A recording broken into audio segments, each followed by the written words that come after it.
9, 8, 7, 6, 5, 4, 3, 2. Are you ready?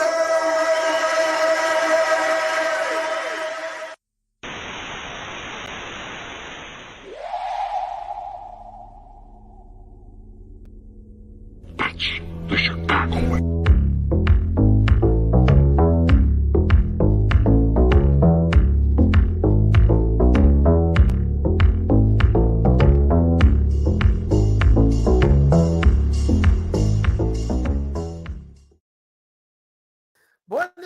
Buenas noches a todos, bienvenidos.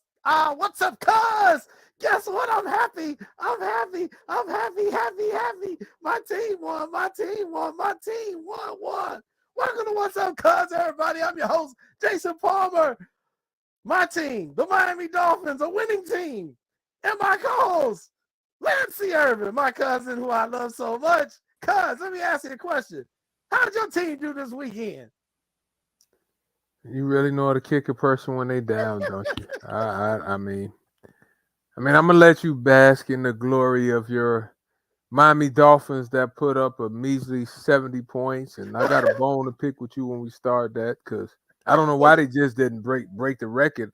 Hell, if you'd have ran up 70, you might as well put up 77. I mean, it's not like you want to take a knee after you done scored 100 points. Stop it.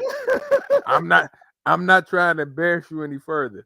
You already beaten them by 50. But anyway, go ahead though. You got your Miami Dolphin shirt on. Go ahead. I do.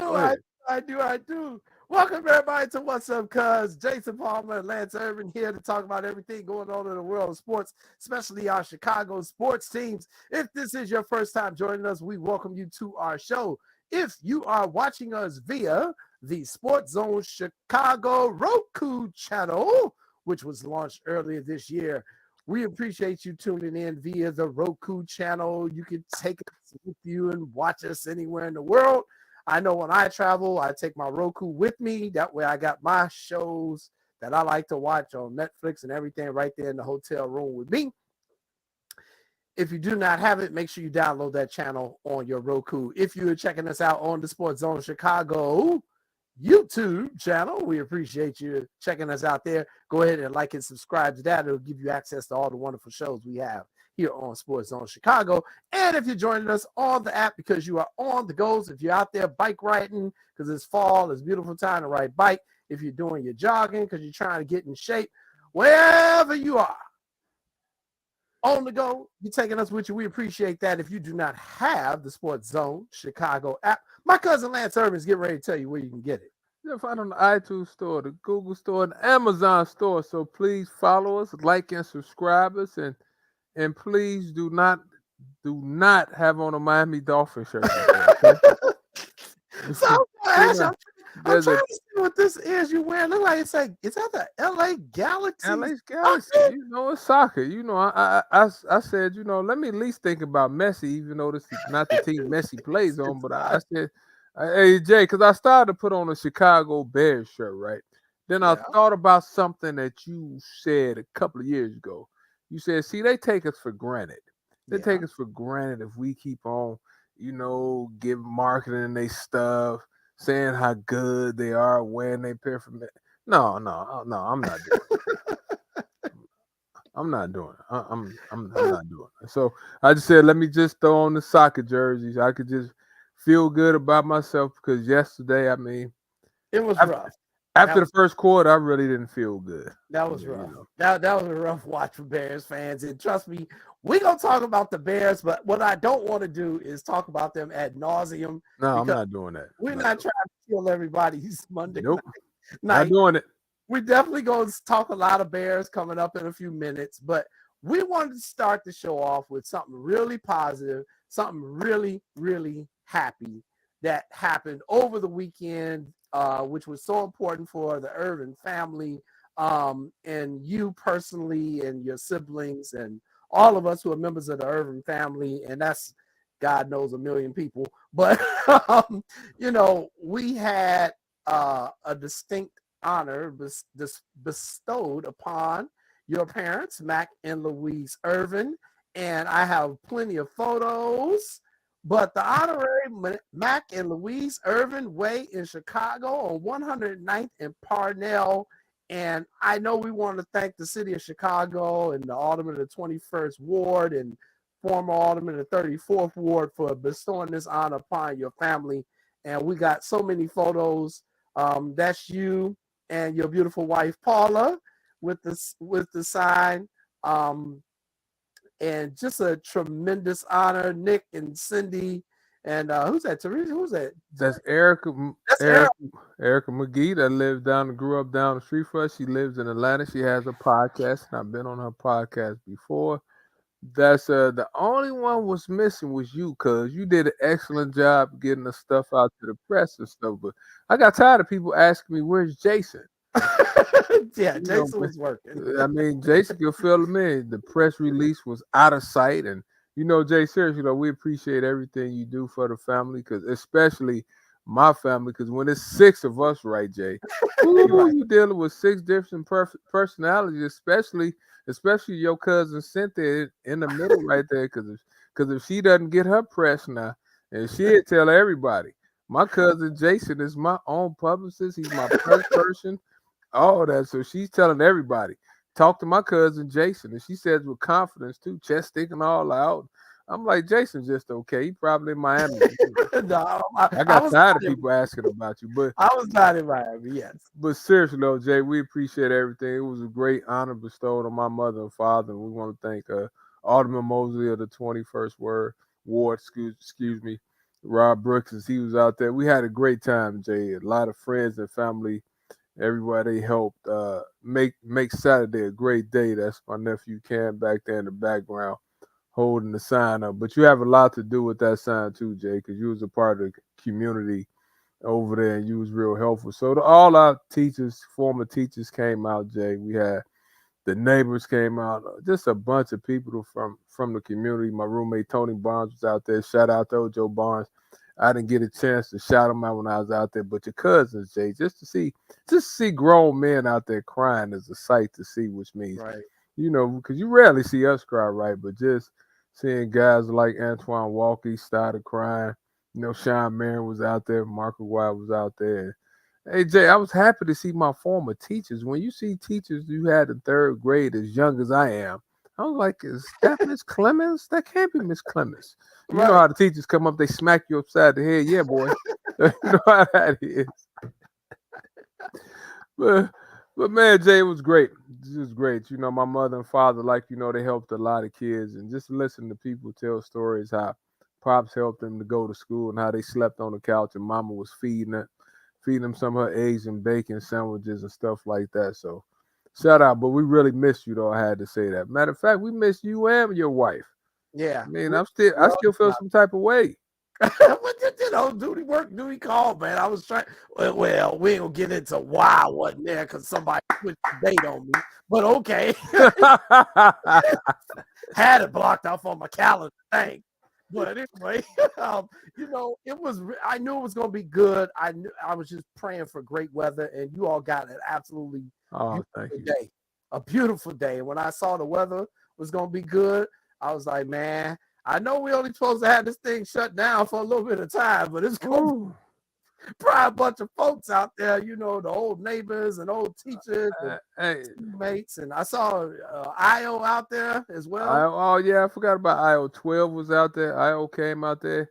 Rick Malnati, who has the best pizza in Chicago, to me, from Malnati Pizza was out there. See, I'm a Malnati Pizza guy. Oh, Lord, because at least I have to chime in. I'm a Rick Malnati guy. Just seeing guys like, Wolf Nelson Wolf Nelson was out there. Clyde Travis, who's been on the show.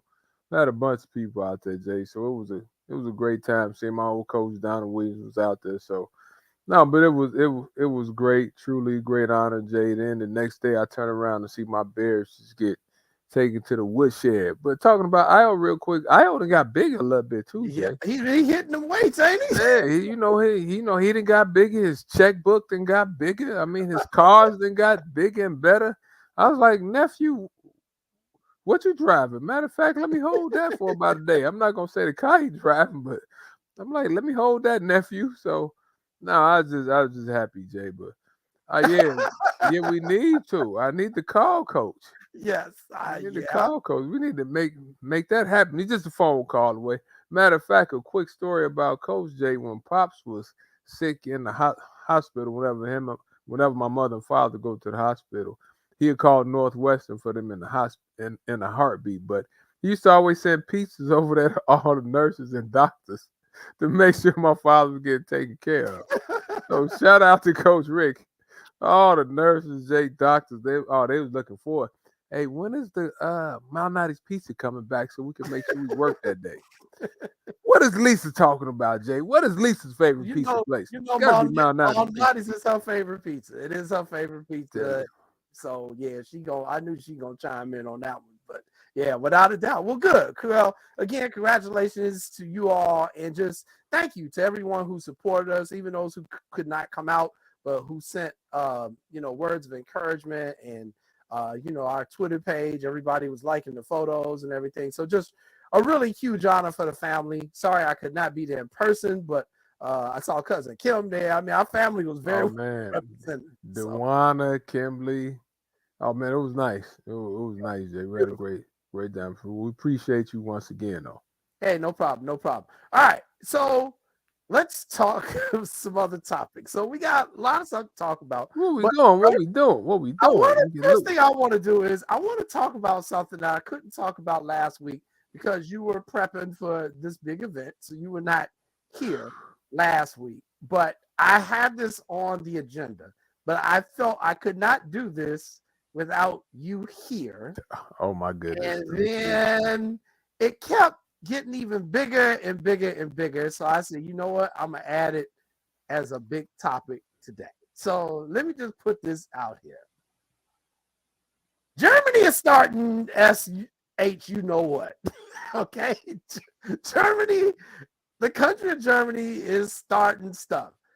Andreas Obst, I think is how you pronounce his name, a basketball player for Germany, he had some stuff to say about the recent world championship that Germany won in basketball.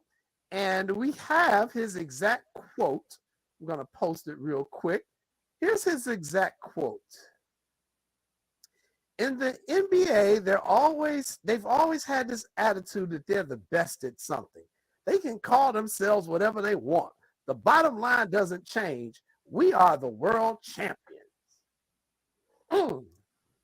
That's kind of a lot of stuff for somebody who ain't never won nothing before in this. Okay, Germany, all I'm gonna say is next year in Paris, when we all of a sudden now start bringing the 18, I want you to have that same type of energy, Germany, because I can guarantee you, them brothers who's about to play on the next year's team, they about to give it to Germany. But Jay, I mean, right now at this point in time, he could run his mouth a little bit, right? Because they won it. So, I don't mind him talking, but now it's always after the fact. It's always a but. Like you running your mouth, but some of those guys that didn't play on the team, I understand that LeBron might be playing, Steph Curry might be playing. Devin Some of Booker. those guys will show up next year. But I understand basking in the glory. Yeah, we whooped them. I probably would have been talking crazy too. But at the end of the day, Jay, I think the USA team was just too small. First of all, I Mm-hmm. I I, I really didn't feel comfortable because I thought our size wasn't right.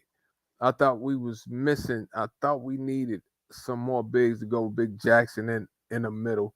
I thought we just didn't have enough size. I thought Bobby Portis was okay, but we were kind of small. So at the guard spots, we was pretty good with Anthony Edwards. I thought Jalen Brunson was fine, but we were missing some size guys. So I mean, the guy is AJ. See, in the words of Pops Irvin, Jay, that's why you have to beat people. Because when people beat you, they start running their mouths. They start making themselves feel good, right? You know the first thing what they was going to say? I mean, you knew what's coming. And you know they had the Wagner brothers. Excuse me, the one played in Michigan and stuff. They some good players. They had the Thies that played for the Spurs and stuff, right, like that. So they have some really good players. So you didn't lose to a team full of guys that couldn't play. They had a couple of NBA players on the team too. So I let them feel good about themselves. But let me ask you a question before you go into that. After you go into that. Do you think the USA should be able to change players for next year, or should the same team play in the Olympics? I've been having that conversation for a week and a half now. Yeah, we should be able to change our team. Yeah, we should be able to change our team. Everybody else changing their team, Lance. Everybody else changing their team. The teams change from year to year. And it's So, basketball. Teams change from year to year, just like professional teams, college teams. Yeah. so you think it's fair? You don't have a problem with the guys that was on the team, showed up for practice this year. You think guys like LeBron James, Yeah. Tatum, Steph Yeah. Curry, and those guys should leapfrog over them and be able to take their spots? Yes, I do. I'm not liberal. I'm not conservative. I'm independent. And for me, when it comes to if it's gonna be a fight, then let's fight. Let's not. We sent the junior varsity team over there anyway, because the varsity team has stuff to do. They making money. They doing commercials and doing stuff. So okay, y'all won. But now you're gonna start talking. Now you're gonna start talking. Now you got something. Okay. All right, boy. We got we'll But see what- you 24. Time out, time out. Let me call you cousin Jason on this. Let me Yeah. preface my. Did you just say we sent the junior varsity team We over there? did. We did. And junior varsity, in terms of they're not our absolute best players. And of course, Jalen Brunson is an NBA all-star. Of course, we got good players on the team, but we send our absolute best of the best. No, but we never do that when it's not an Olympic year. We never do that. So Yeah, you come them Olympic years, every 4 years. Now come talk at me, partner. see, Jay, that's the conversation I had for a couple of days last week. Like they were asking me, I literally had a bunch of people asking me, is it fair? And like you, I said, yes, it's fair. I said, because at the end of the day, if you one of the better players, if you have a lot of things to do, if you play the long NBA season, I had to tell them the NBA season is long, Jay. Count Yeah. preseason that starts in about a week, I think Io said.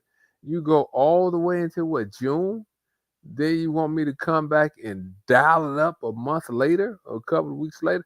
That's a long season. That's a lot of wear and tear on your legs. So personally, I don't have a problem with people doing that. But if you deserve to be on the team, you'll be on the team. But Germany, Jay, ooh, I can't wait. I can't I either can't because wait. we're going to whoop their ass by 30 I easily. I, I, I can't wait. Because they started talking. I'm not saying they're not good, but you Hmm. started talking. Like, okay, so y'all won, and you know what? Had they beat our best, let's say we sent our best and they beat them, and they were talking, I wouldn't say a word. I'd be like, You have damn. a problem. I'd be like, oh, damn. But when I said, dude, we didn't even send a center. Did we send a center on this thing? Who's the center? Jackson. Jackson from Memphis. He was the biggest. He was the big. I think Kessler from the Utah Jazz was probably the biggest player on the team. But other than that, you had Jackson and BP. That was it. We really didn't have a lot of size. You had You see what Mikal I'm Bridges saying? out there. We really didn't have a lot of size, Jay. Right. Yeah, you know what? That's a good point, Lisa. Go ahead and post What Lisa did Lisa say? comment. That's a really good comment because it's absolutely 100% true. She said in track and field, we send the B team in qualifying races in the 4x100, and then we run the A team in the finals. That's exactly what we do. See, That's exactly what we do. and I never really understood that at first. I was like, why Because they? can't nobody else beat it. Why the hell we gonna run them out in the preliminary round? We got a race against Ivory Coast. Come on, man. So So Jay, let me ask you this: if I get us to the finals and they take my spot, I don't get a medal, do I? No, Is it wrong that you don't get a medal if you got us to this point? no, you got put on TV. We acknowledged when you won the preliminary. you you can put yourself on the TikTok video, do whatever you want to do. I don't care. But you ain't getting no gold. No, you just run the gold. Jason doesn't have a heart. Yeah. I Ladies and gentlemen, Jason doesn't have a heart. Jason do. doesn't have a heart. Lance, this is like playing during the preseason game. You gonna play your starters all 4 quarters. Ain't nobody gonna do that. It's the So, preseason. You give so, them enough to get work in so that they don't get rusty. And then when it's game time, let's go, baby. so my auntie Verb came. So my auntie Yeah, Verb, she came all the way from the south side of Chicago. She yeah. flew to Barcelona. And and Jason said, "Ooh, that's my baby." So you get us to the finals. And Verb comes out. They call out the team. There's no JP. What would Auntie say? She'd be like, I hope he ran his butt off during the preliminaries. He didn't make the squad, all right. I mean, they still play an important role. You have to qualify. Actually, you know what? Let me be honest. I think it's more pressure on the track and field runners who are members of the B team than Mhm. those on the goal. Because if you're on the B team, Great point. especially in them relays, if you screw up, like if you literally drop the baton, and it just happened at the World Championships in our 4x400 for the women. We talked about it on the show about a month ago. The young lady went past the line, they were out of bounds, and then they couldn't get the exchange, and we didn't even qualify for the final round. So it's actually more pressure to me on those in the preliminary rounds, because if you screw up, then everybody like, what? This is why you ain't on the damn 18. Go sit down somewhere. See, that's why I love hosting the show with you, right? Because you said something I didn't think about. Now that you said that, it is a lot of pressure leading up to that event. Like Lisa said, you serving for your company. You Yeah. said it's pressure, but also, Jay, you have to understand your role too. Yep. You have to understand it. No, nobody's job is too big or too small, right? And you get an opportunity to show what you can do. Who's not to say next year you won't move up and be on a varsity? Oh, I hate the way you said that. You get a promotion from the junior varsity to the varsity, right? But there's steps in everything that you do, and nobody's role is too big or too small. I don't have a problem with it either way. But like you said though, leading up to the finals, that's a lot of pressure in track, Jay. Like you said, if you Yeah. false start, you drop the baton. You only have so many opportunities. I think that who was that? Was that no, that's not Michael Johnson who said all this training, 4 years of training comes down to a 9-second race. That's right. That's right. You got that, but no, I thoroughly agree with you, Jay, and I think Germany is going to be competitive. They're going to bring some competition, but if we don't beat them by 30, Jay, is it a sign that we're not as good as we used to be next year? Oh, well, I think that's already the case. I mean, Do you? here's the thing. I think everybody acknowledges that. Mm-hmm. Everybody's acknowledged that we've lost to some teams. I mean, they did the whole thing when Kobe had to get on the Olympic team that year because we The had lost. revivals. And the revive's like, wait, hold my beer. Let me get LeBron.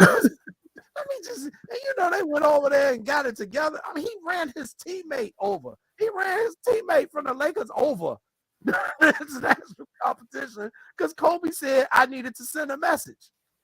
He needed to know. And that's the message it ain't no different than what the United States government is doing right now with Ukraine. So if you don't know, the United States the other day decided, all right, let's send in, give them the U.S. Abrams tank. Lance, the Abrams tank is one of the most devastating weapons on a battlefield ever created. It is the best tank ever created. If you talk to any of your friends who are in the military who served, like I got, they say, oh yeah, the Abrams tank, we can shoot the other dude's tanks before they can even see us, and we faster than them. Iraq tried to shoot us with them Soviet tanks, and the Abrams tank was blowing the turrets off of them things. The people were running. So, Jay, I was sleep on that, Jay. oh yeah, the Abrams tank ain't no punk. So what I'm saying is, the United States, in pretty much anything, when the country really wants to do something Mhm. and everybody gets behind it and we say, all right, we about to do this. Ain't too many people in the world gonna really be able to mess with us in anything, sports, finances, anything. It's just, we so busy fighting amongst ourselves half the time. That's how they catch us slipping. But if we really decide, yo, man, we about to do this, we gonna do it. And that's why I'm saying to Germany, man, you out here talking and you didn't play. You played against people that the average basketball fan was like, who was this Who was person? that? Right. Tyrese Halliburton. Who? And Oh, I right. like I like him. Let me ask you this, Jay. Do you think who would you bring back from the team this year? Would you bring like Anthony Edwards back, who's the team's leading scorer? Would anybody I, come back? I Think would that- I would do it based off of how they're going to put the next Olympic team together. And I think one thing we have learned over these years, since we've been sending the pros to the Olympics since '96, is that we just can't send the most talented people.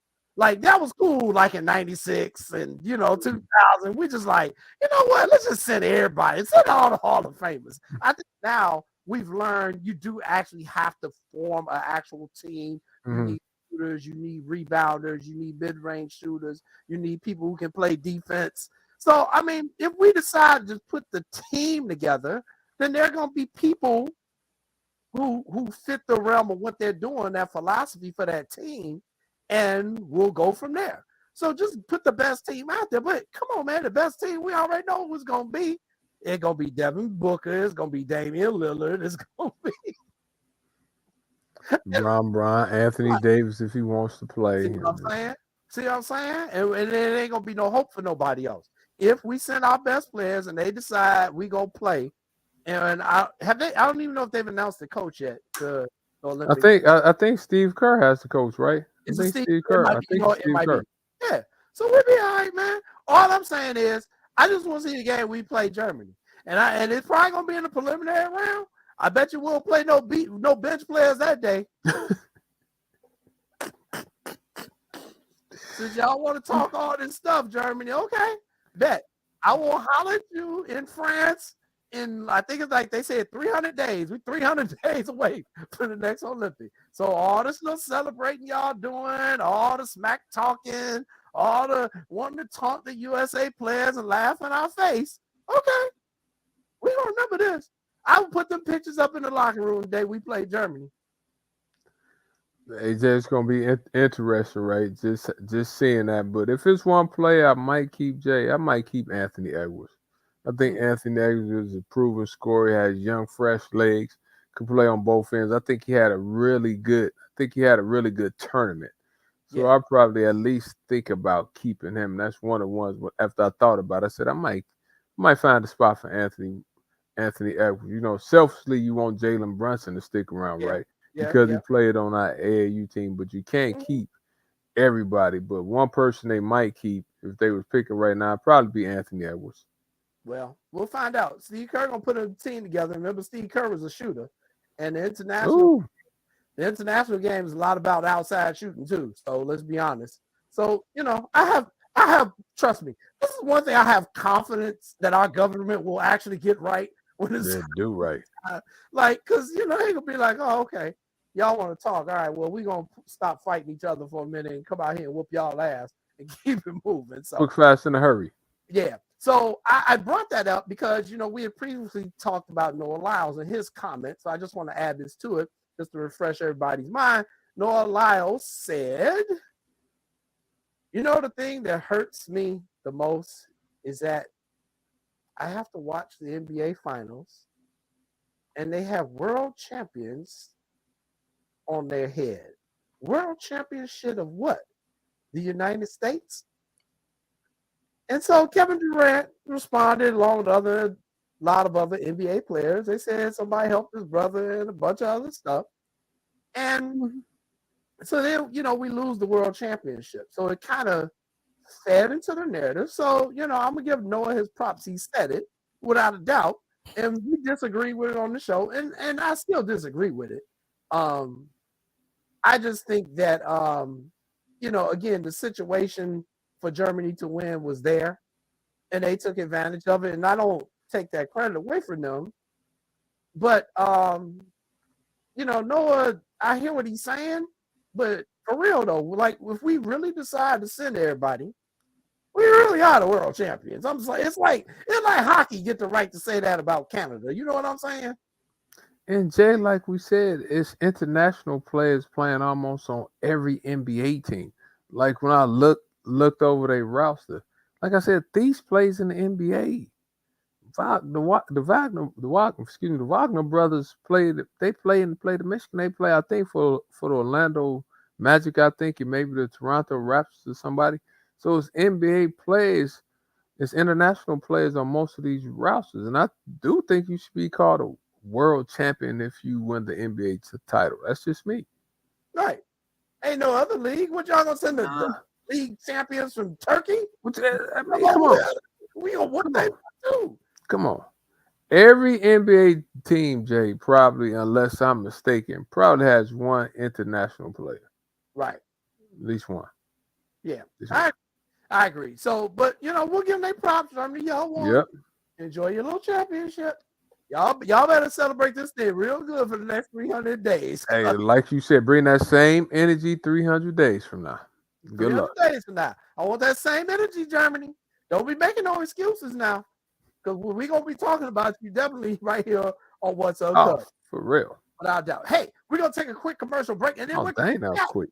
We're coming back with What Lance Knows since he wasn't here. Oh, my show. My segment. My segment is back. Coming back with your segment. I threw a couple new wrinkles in this one, baby. Ooh, I can't wait. Matter of fact, I didn't put it on Facebook yet, cuz. Let me tell everybody, tune in. Ooh. Right. Everybody, you're watching What's Up, cuz. We're going to take this quick commercial break, and then we will be back. Stay tuned. No, I don't know, though. I'm scared. I mean, you're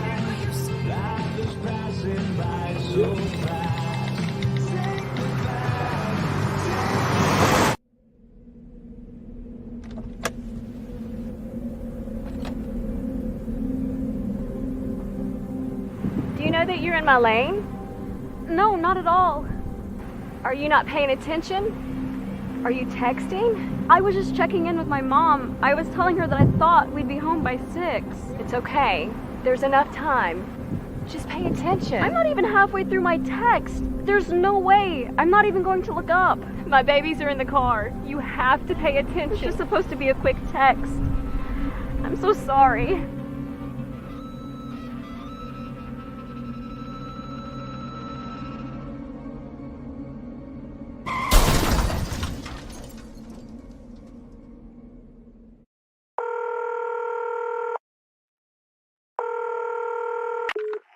Operator 901, where's the emergency?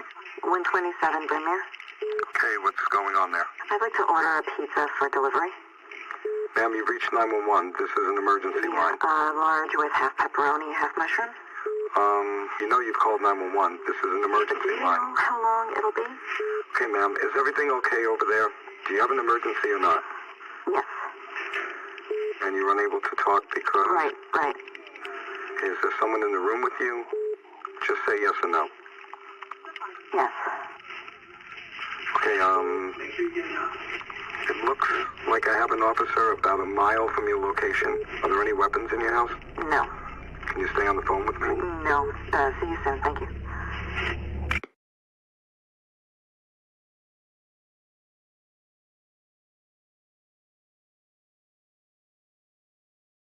Gomes. The lefty delivers. Driven into the air, left field corner. That's going to be a fair ball. Bouncing up against the wall. Suzuki racing around third. Getting the green light.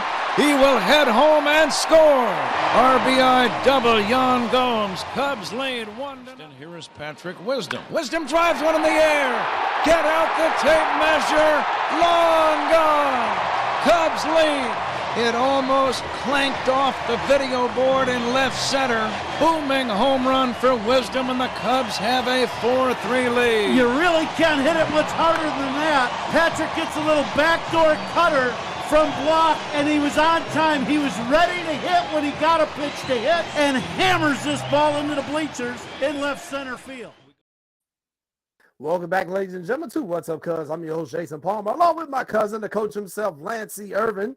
Those highlights were courtesy of the Marquee Network regarding our Chicago Cubs here in the city of Chicago, who are trying to get into the playoffs. And, woo, Lord, they got 6 games left, and they got to play 3 in Atlanta and 3 in Milwaukee. And by the way, for you Cubs fans who are looking to come up here to Wisconsin to buy tickets to that final series, which could have your playoff hopes in your hand, they will not sell you tickets if you have an Illinois address, just so you know. And yes, I can buy you tickets, but I am charging a hefty fee because I am from Chicago. And that we do things around here. Come out. Did you just say they won't sell you tickets if you have Illinois?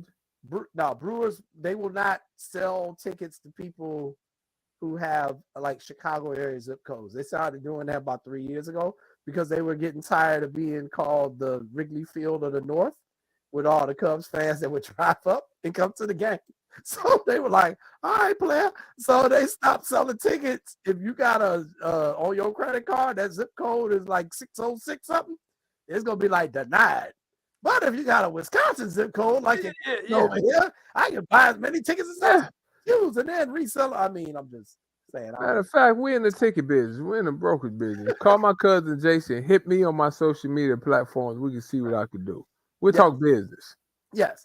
And because you are Cubs fans, I will definitely charge you a premium. You are not a Cubs fan, so you will definitely be getting that premium. So Armando, you hit me up, but it might cost you, my friend. So anyway, all right, staying on baseball, we're getting ready for What's Up Cubs.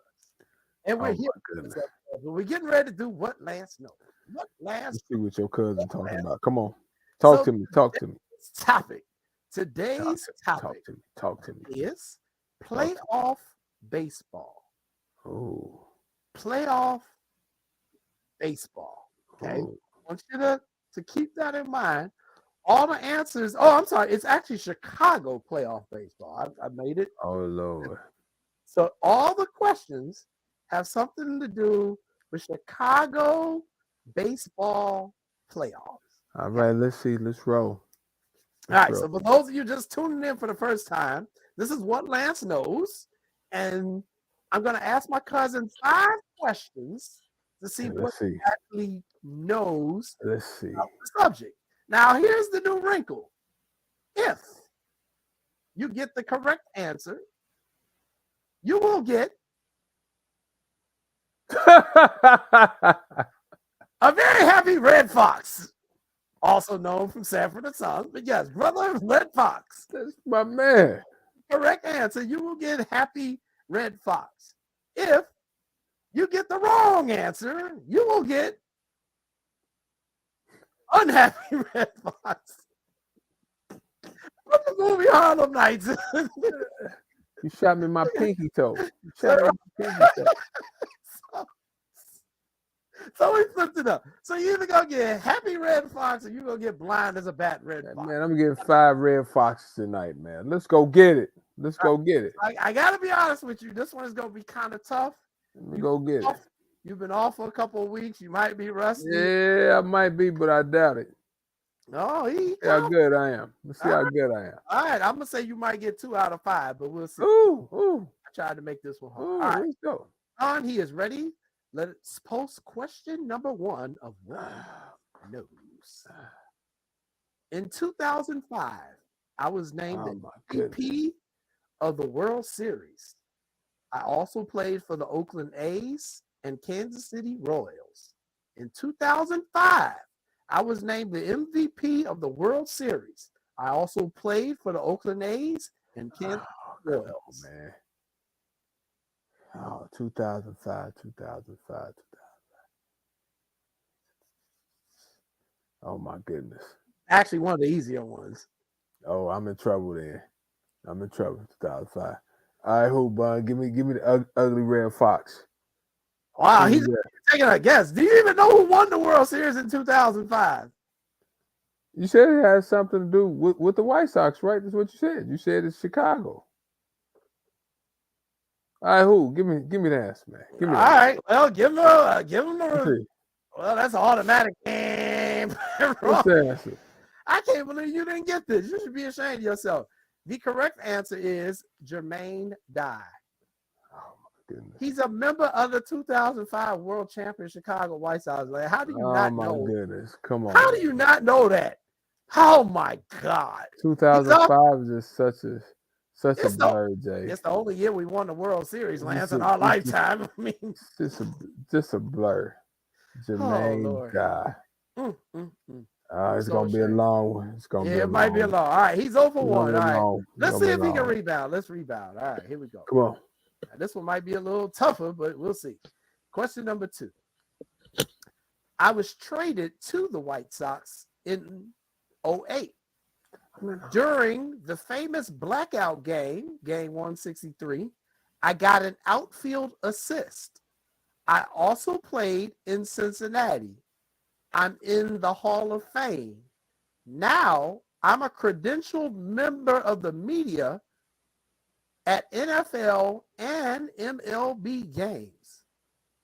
Now, this is a tough question because of the way I worded it. So I'm going to read it again, and I might help you.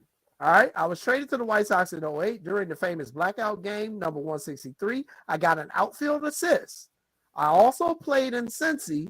I'm in the Hall of Fame. Now I'm a credentialed media photog, that means a photographer, at NFL and MLB games.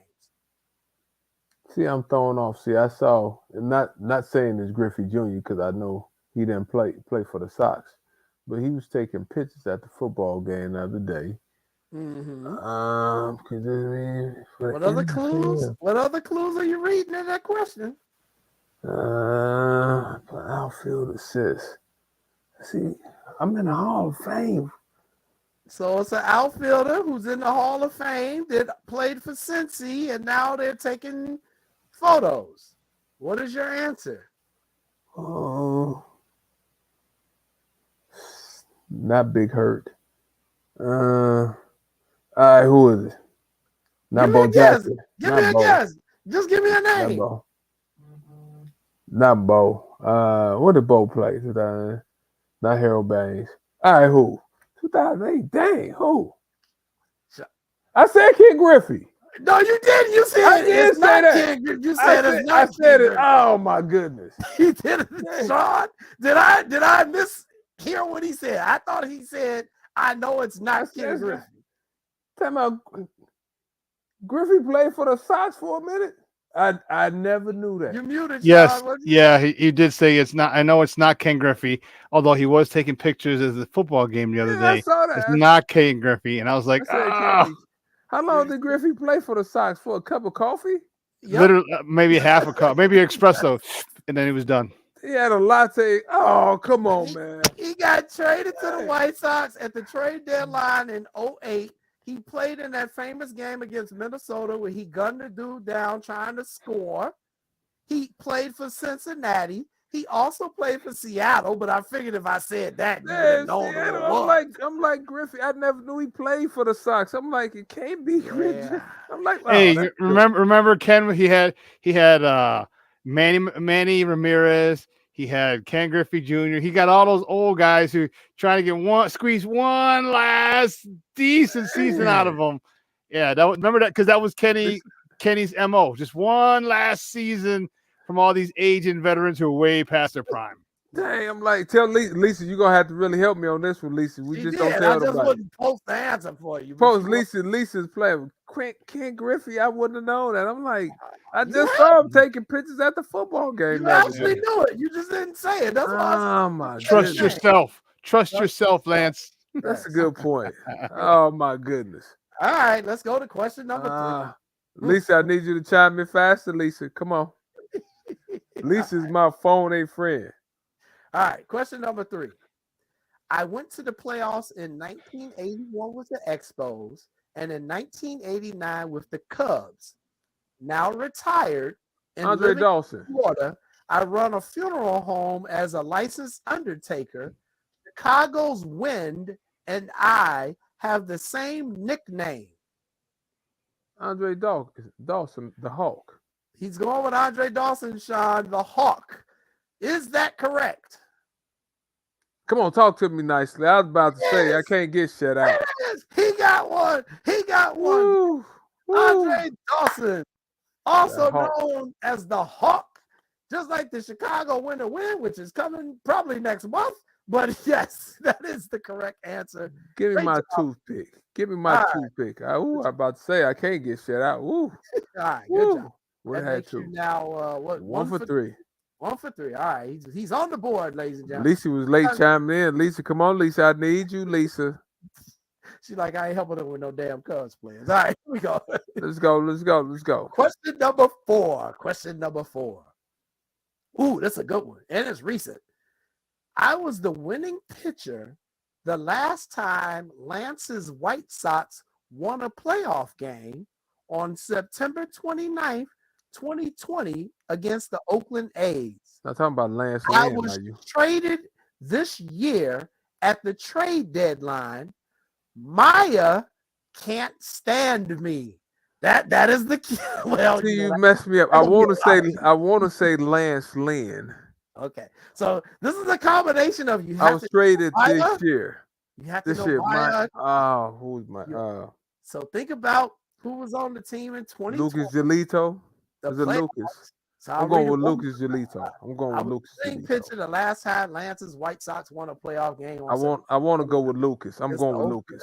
I'm going with Lucas. Traded this year at the trade deadline. I'm taking Lucas. Maya can't stand me. Lance says Lucas Giolito. Is he correct? He is correct. Lance Irvin changed his answer just in the time. Lucas Giolito. Lance Lynn was not on the team. I'm glad you put it. Yep, put it back. Good job. All right, he's back at 500. Woo, you done stepped your game up with these questions, cuz. Yeah, I know, these are good ones. You got to really read these good ones. The clues are in the questions, Lance Irvin. The clues are in the questions. All right, here we go. Woo. I should have 3 because truthfully we should count the King Griffey Jr. because he had a cup of coffee. He had a latte. He had a latte with skim milk. I'm gonna give you credit for that. Skim milk. No. Hey. All right, here we go. Final question in What Lance Knows. Ooh, that's a good one here. Woo, make sure you read the question now. Here we go. I batted .348 in the playoffs with 8 hits, an RBI, and 4 runs scored in 13 games during my career. I played in the 1992 World Series. Oh, crap. Wait a minute. So I actually screwed this question up. All right, let me give you a hint. This person is not a Chicago person. They're not a Chicago person at all. So this is just a general one. So I'll give you that one, all right? I batted .348 in the playoffs with 8 hits, an RBI, and 4 runs scored in 13 games during my career. I played in the 1992 World Series. Nowadays, I coach and make commercials for an insurance company. Nowadays, 92. I think was that when Atlanta was making a run. Okay. I think Atlanta was making a run. Okay.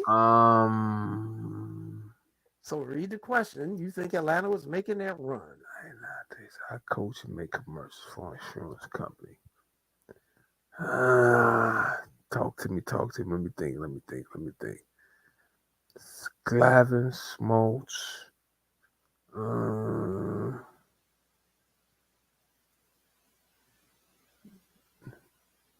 Deion Sanders. Oh, wait a minute. Let's see. I'm going with Deion. Deion Sanders. Going with Deion. Talk to me nicely. Talk to me nicely. Talk to me nicely. Talk to me nicely. Talk to me nicely. Talk to me nicely.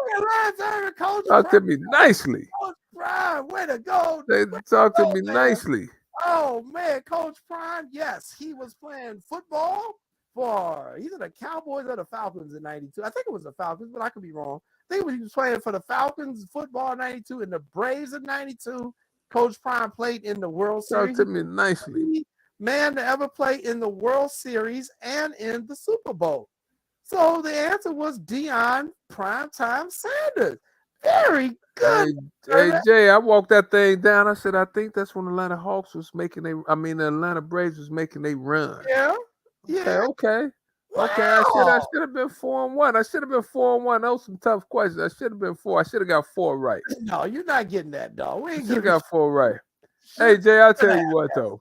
Yes. Think about that, though. And Justin Fields should have thrown a damn ball, yes, but he ain't getting credit for that either. So I'm sorry. not even going to get started. But think about how good that man was. Ooh, That man was getting off airplanes, running from the helicopters, wherever he was running from, going and hitting that night, playing. Come on, Prime, man. They can't tell me Prime not a bad man, Jay. You have to have the right attitude, the right mindset. Think about what his body was going through, too. Think about that now. And he was an integral part. Like, he was playing. It wasn't like he wasn't playing. No, man, that's a bad man, Jay. On the field and off the field. I think I always liked Deion Sanders. Was you always a Deion Sanders fan, Jay? Did you like Prime? Not when he was at Florida State, because he had to go against my Hurricanes, and I couldn't stand his ass. But why you didn't like him? Warren Sapp and was good. Sapp and them, Derek Thomason and what Thomas on that team, them some bad boys. They bad boys. I ain't taking credit for them, taking no credit away from them, but I wasn't pulling for them. They wasn't on my squad. Who's your favorite Miami Hurricane of all time? Irvin, baby. I was about to say, you're going to talk about the playmaker. I figured you were going to say, when I asked a question, you're going to say the playmaker. Playmaker, baby. Easy. Number 2, Devin Hester. You take him over Vinny Testaverde? Yeah. Okay. Michael Irvin, Devin Hester. They're my 2 favorite Hurricanes of all time. And we're going to take Devin Hester, huh? Devin need to be in the Hall of Fame, too, by the way. You didn't like Warren Sapp? I love Warren Sapp. I know he might play for the Canes, but you taking Hester over Sapp? Yeah. In terms of my favorite, I like your them. Favorite. I like exciting dudes. Them just Devin Hester in college was incredible. I mean, he was an actual quarterback in college. Sean, who's your favorite too, Sean? See, I got to go with Mine was Ray Lewis. Mine was Ray Lewis because of his story. I read his story. Like, he's a pretty kind of a jagbag once he got money. But I remember him saying, like, he had one pair of pants, a couple of T-shirts. He had one pair of pants when he went to the University of Miami. And that was the reason that he was so angry and so hard and so violent and on the field, is that he had one pair of pants. And him, like Deion, same story. They were playing to get their mom out, get their mama house. And so he was a bad man. He was a bad man to you. You didn't want to run a slant. And that was back when you could destroy. You can go helmet to helmet, put your helmet under somebody's chin. You didn't want to run a slant to his side. I mean, Sean, just to hear him talk with the fashion, all I had in my mind was to seek and destroy. Think about that now. Jay, you running a slash, Sean, you like, I'm going to tear his head off if you come across it. Mm-hmm. And you probably, you know what? And what a lot of guys would do, they probably yell, I'm coming. They see the slant. When that ball's in the air, they're yelling. And that receiver's like, you got to make a business decision. Like, all right, I'm scheduled to go to the NFL pretty highly, okay? Do I go a concussion protocol for the rest of the season? When they didn't even have concussion protocol. When they even have, or do I risk myself laying on this grass and getting carted off on a stretcher? Or do I try and be a hero, catch this, and show NFL scouts I can take a hit? That's good. I'm surprised you said Ray Lewis. Because I thought Football Digest. There was a story. It was a football. Remember Football Digest, a little magazine. Yeah. And they interviewed him, and that's when I was like, dude, I really like him. I thought you would have picked because with all the running backs we had, I was like, he gonna either say Clinton Portis, Frank Gore, or Willis McGahee. Portis might be second or third, but the running back room after that, the running back room, and don't forget the edge. Don't forget the edge. Edgerrin James too. So they had that running. There was a whole. I'll just say Ray Lewis and then running backs. And Miami was quarterback U for a while, and then they became running back U for a while. Yeah, man, like Edgerrin James, like you said though. I mean, those guys right there was putting fear in people's heart. Edgerrin James, Clinton Portis, Frank Gore. Don't forget Jared Payton was on it. JP was down there. And if it wasn't Ray Lewis who was going to hit you, Sean Taylor was going to take your head off, or Ed Reed. Jonathan Vilma a few years later. Yeah. Vilma was really good. Them was really good. I mean, you could name during that time everybody on their team literally. They was player after player after player. You can't go wrong with who you pick. But I was always a big Warren Sapp fan because he was light on his feet. He was big. He was gonna talk that talk, and I mean he had swag about him too, though. But probably if I think about it, I probably have to go with the playmaker though. But truth be told, don't forget Russell Maryland, Chicago's Whitney Young's very own. Russell Maryland, Whitney Young's finest class. That was like the first. That was like the first time. Well, because they hadn't blown up yet. Right. That was like the first time that Miami ever came out of ever had to come out to Chicago for talent. Yep. You know what I mean? They came out like you don't need to come out of the South. The hell shit. You don't even have to come out of Texas. You know what I mean? Like not you ain't got to go to Texas, Florida, Georgia, Mississippi. It's all in that. Yep. Louisiana, those 4 states. If you want to go to Texas, well, increase the pool. But all the talent is down there. They never have to come out, and they came out for Russell Maryland. You know what? I never understood. You know how you hear stories about how good Texas is in high school, right? Football in Texas. I remember when I worked like A&M and SMU, like when I literally used to go watch some basketball practice. Well, they have football too at some point in time. And I walk out there, Sean, I see about 30, 40 college coaches out there watching them guys work out. Then when I was going to games, like you know how you driving down the street, I'm like, dang, that stadium lit up. It's about 5,000 to 15,000 fans in there watching football games. That's when I was like, this is serious business, right? They not playing with it. I mean, it's high level competition here, but that was on a whole different level. But like you said, for them to have to leave the South to come in to get somebody like Russell Maryland, that tells you how good Russell Maryland was. Funny story. So when I was in broadcast school back in 2014, 2015, I was working security and I left teaching. And I was at the Under Armour store and a dude walked in, right on the corner of Michigan and Ohio. And a dude walked in and his family's from Texas. And we were talking and he was like, he said, well, he goes, would you ever think about, coming down to Texas to coach? I'm like, nah. I was like, I left. I'm like, I was down in, I was in Italy. I said, playing ball. I said, lived in New York. I said, I'm cool here in Chicago. Maybe if it was 6, 8, 10 years prior, then yeah, possibly. But at this point, it was only 9 years ago. And we got to talking, and he was like, he goes, just so you know, he goes like head coaches make over $100,000 for high school. I was like, what? He goes, yeah. He goes, assistants make 30 to 40,000 easy. Yeah, head coaches, they don't teach, they don't do nothing. That's their job is just head coach. In high school? Yeah, I did.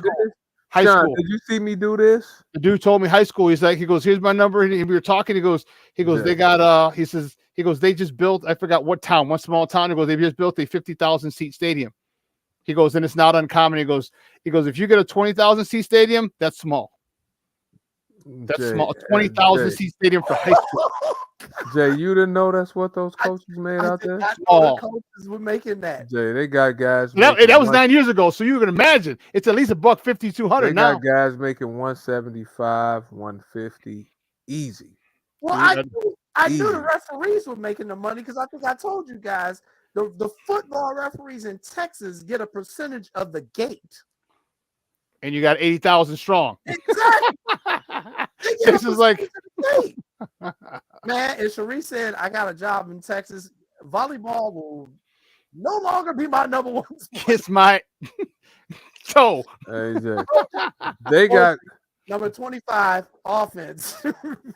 They have coordinators making about 70,000. Yep. The head coaches, they not teaching. No, like Sean said, then they have like a PE period where it's nothing but football players, basketball players. They're the only ones in that class, and they working out. They use that to practice and work out. Yes. Like the way they do their PE system for athletes in high school is incredible. Yeah. Like if you're on the girls' basketball, go ahead, Sean. Go ahead. We did that at Curie. A lot of our football players had PE period 1. See? So we would program it, have period 1. So you get there, that's your lift. That's your lifting time. Like you don't worry about what the hell we're doing in class. You just get your ass in there and lift. And if you're late, definitely don't be late when if I program you in first period and you're late, we'll see you after practice. we had plenty of stuff, but they'd come in and it's a way for you to monitor your team, get them in there. And it was literally I'd say 95% was all football players in my first period. That's great. Then they ain't gonna be late for the rest of their class the rest of the day because you already got them there. Man, first Bingo. period, last period, like it Or was last period, yeah, either one. This is a school around the corner from SMU called Highland Park. They have so much money. At the break, I'm gonna Google how much they coach make. If the football coach is not making $200,000, I'm shocked. Wow. Yeah. That's incredible. Yeah. That is incredible. Never forget when that dude came and asked me if I wanted to go down there coach. He goes, I gotta make a phone call. Yeah. Like, See, I was like this. See, I was like this. I'm gonna tell you, you hit me 8 years prior, 10 years earlier. Yeah, I might go down there. But at that point, I was like, yeah. They shine the weather nice, and they take that serious too. Man. It's serious. Charlie, yep. Wow. You have to build 20, 30, 60, 80,000 stadiums. Exactly. 1,000 seat stadiums. Yeah. Not playing. Without a doubt. All right, we're going to take our second commercial break of the show, and then we are going to be back, and we are going to talk football. We're going to talk Bears. We're going to talk about the record that took place down in South Florida, but we're going to talk a lot about our Chicago Bears and a couple of announcements we're going to make. So stay tuned. You're watching What's Up, Cuz. We'll be right back.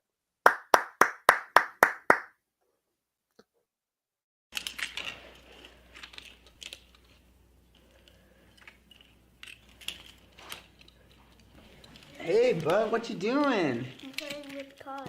Cars? Can you show me what a car does?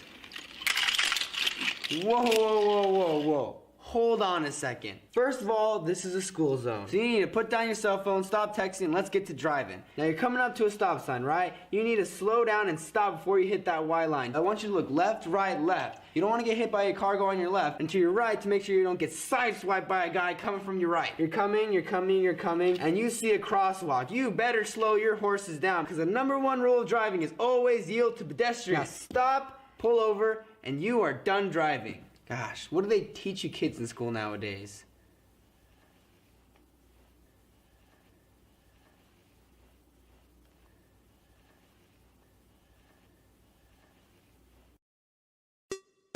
Hey, it's your boy, the Superback, Sean Sierra, and be sure to follow Sports Zone Chicago on all social media platforms. On Facebook, Instagram, and our Roku channel, you can find us at Sports Zone Chicago. And on Twitter, we are at Sports Zone Shy. Also, be sure to download our mobile app so you can take Sports Zone Chicago with you on the go. I faced one of the toughest challenges of my life right here. I couldn't swim. But I can still hear my drill instructor today. Don't quit. If you quit now, you'll always quit in life. Go for it. So I jumped in, unsure, apprehensive, and scared out of my mind. But I came up a Marine.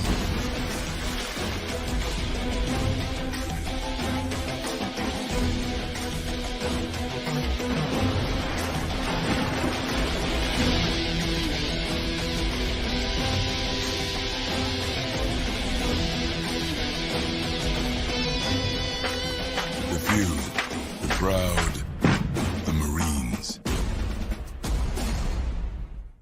We're looking for a few heroes, mentors, trailblazers, innovators, a passion to change lives, spark curiosity, open hearts, and awaken minds, help students answer the question, who am I? This could be your calling, but this is no job. It's the journey of a lifetime. Be a hero. Be a teacher.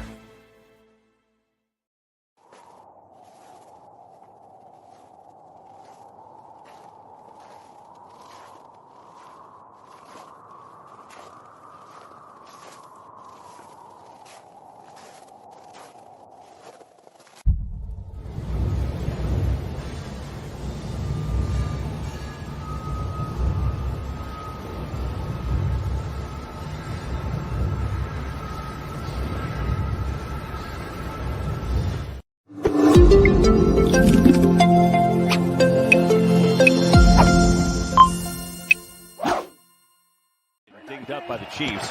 Here's Fields on a play fake. Design run. Looking for a seam. Fields going to slide down after picking up a first down. But it just, at this pace, I'm not sure if that's in the cards.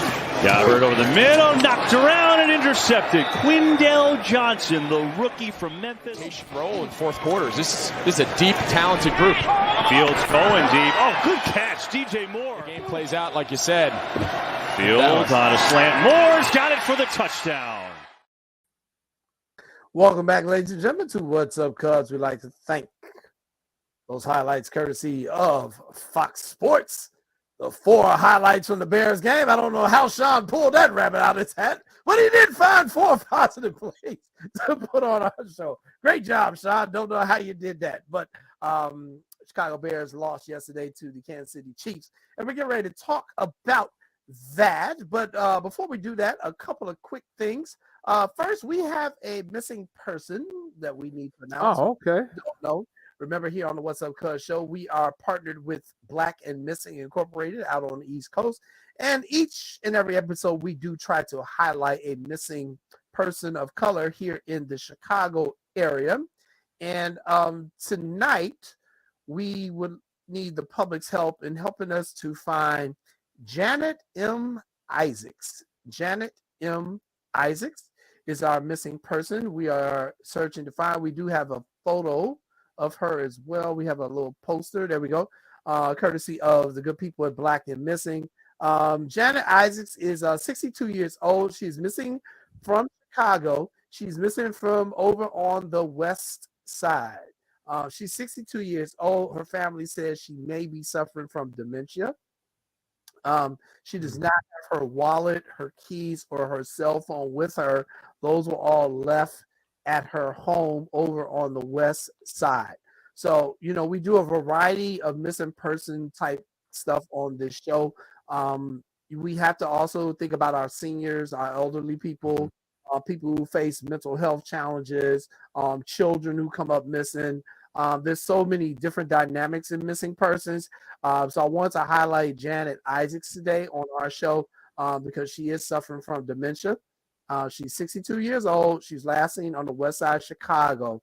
So if you see her, please notify the Chicago Police Department and let them know because her family is looking for her. All right. Thanks a lot, Sean, on that. Okay, Lance, you have some salaries based off of what we were just talking about in Texas? Yeah, you know, I learned from my cousin Jason that's on the show, right? Sometimes you have to do a little bit of research. So I'm a research guy. So I just Googled it, found the article in 2022. Most DFW high school football coaches, that's just the Dallas-Fort Worth area we're talking about, make between $100,000 and $120,000. So I found some numbers. You heard of Dunkerville. Dunkerville is one of the biggest schools right out. Yeah, I call it Dunkerville U. Ain't that what one of them catching sisters went to? Yes, they did. Beautiful campus. Their coach made Reggie Samples $146,000. My man, Allen High School coach Lee Whittam makes $144,000. Lake Highlands $144,000 also. And I was shocked at this. I thought Randy Allen at Highland Park would make close to $200,000. He makes $141,000. Now, you know, the Dallas School District, we just talking about Dallas, these city schools like Chicago schools. Right. The average coach in the Dallas school system, Dallas call that DISD, the average is $90,000. Compared to Chicago, where you're getting a stipend for probably like $6,000. $90,000, Jay. And that's all they do. Like they not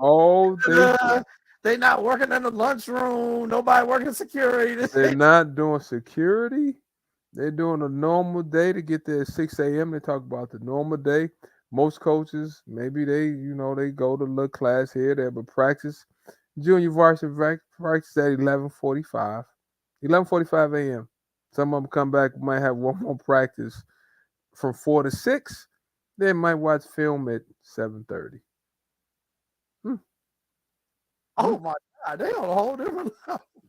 Jay. It's actually shocking to me. I know football in South Florida and Texas are different. I didn't know in Texas it was like a straight up job. Let me tell you this. This says this too. Kimball High School, it's one of the schools in the city. In basketball, they win championship. The lowest paying coaches in the DFW are Dallas Kimball High School, Brett Harrison and Dallas White, which is a public school. These two public schools both sit at 90,000. That ain't bad, dog. And the cost of living is cheaper down in Texas. So that ain't bad. Jay. Oh, that ain't bad. And I know these schools too, Jay. But anyway, just So Sean, I'm getting tired of Chicago, Sean. So I'm gonna put your name out there to get a high school job. I'm gonna be the assistant to the head coach out there. I'm gonna be your assistant. Sean All I want to screwed do is up. walk around. I want to be your hype guy. I'm just gonna be your hype guy. Yeah, Coach Sean. Let's go get him, Coach Sierra. Let's go get him. He can't hold your jockstrap, Coach Sean. Let's go get him, baby. Let's go get him. Oh, you muted, Sean. So the only thing you'd have to do, Lance, is to say with the Panthers, we'd have to get a logo, the logo of the school, the mascot, and I need a big ass foam chain around your neck and a little foam mascot there, and you got to wear that on the sideline. That's it. Hey, Sean, and I'm gonna get our sweatshirts. Don't start none, won't be none. Finest. This ain't what you want. This not what you want. You know where we at. You know where we at. Watch what you asked for. Watch what you asked for. This is what we do. Hey, run a slant if you want to. This cruel and unusual punishment coming over here. But anyway. That's incredible. That is really incredible. All right, good information. All right, let's talk about what happened yesterday. Oh, Lord, have mercy. The Chicago Bears went. Now, okay, in all fairness, we knew they were not going to win. We knew there was a chance they were going to get blown out. So those were no surprises. However, it's the way they got blown out. It's how incompetent they looked, how discouraging it was for the fans. They were down at halftime. What was it? 35 zip. A zero at halftime. 34-0. Justin Fields I don't know if he ever got to 100 yards passing. It was 11 for 22, like 99 yards. And so what made it so bad, Lance, was when you were on the show 2 weeks ago, we had our guy Herb Howard on. And we said, well, if it's really the coaching, then why don't Justin make the, adjustments? Why don't, and Herb was like, well, he can't hijack the playbook. He can't throw the coaches under the bus. And then last week, well, they threw the coaches under the bus. So I was like, okay, all right, Justin, I'm with you. If that's what you're going to do, then let's see what you're going to do. But you better back it up. You got to back it up now when you make that move. Or you're going to be looking like Germany. Going to be looking next year in Paris. So he basically threw the coaching staff under the bus, said, I'm going to do what I need to do and play the way I need to play. And da-da-da-da. And then he went out there and absolutely crapped his pants along with the rest of the team. But they looked awful. They looked awful. Now, yes, we can blame the receivers if we want. But it's like every week we're just blaming somebody else instead of just saying this team is dysfunctional. Lance, talk to me. Well, this is the third game, and we could say it's still early, right? But at some point in time, you have to show progress. And I just think that in this game, we didn't show any progress as far as I was watching. I mean, at least we got a sack. We've been 2 games without a sack. Yeah. We haven't really laid the hand on a quarterback, so I take the sack, right? Because prior to this game, Jay, when I was reading and watching, we hadn't had a sack. We didn't come. We were the only team in the NFL not to come even close to a quarterback. We came close just one time. Right. So yesterday's game was just indicative of seemed like we need. I don't know if we have enough talent, Jay, but when I'm watching, I'm sitting there like, we have to play better than this. And you knew the Kansas City Chiefs was going to be fired up. They're playing that Arrowhead. You got all the Swifties in the house. So you got Swifts, you got the Arrowhead crowd, but I just didn't like the way we played. So at some point in time, right, we need to I don't know, Jay. Pick it up. I really don't like the defense. I think the offensive line we banged up and we just hurt all over the place. I mean, and I hate to talk about Justin Fields, but we said on the show, like you said a couple of weeks ago, I said my statement was quote unquote, and I hate to curse on the show. Does he have any asshole in him? At some point in time, you have to change at some point in time.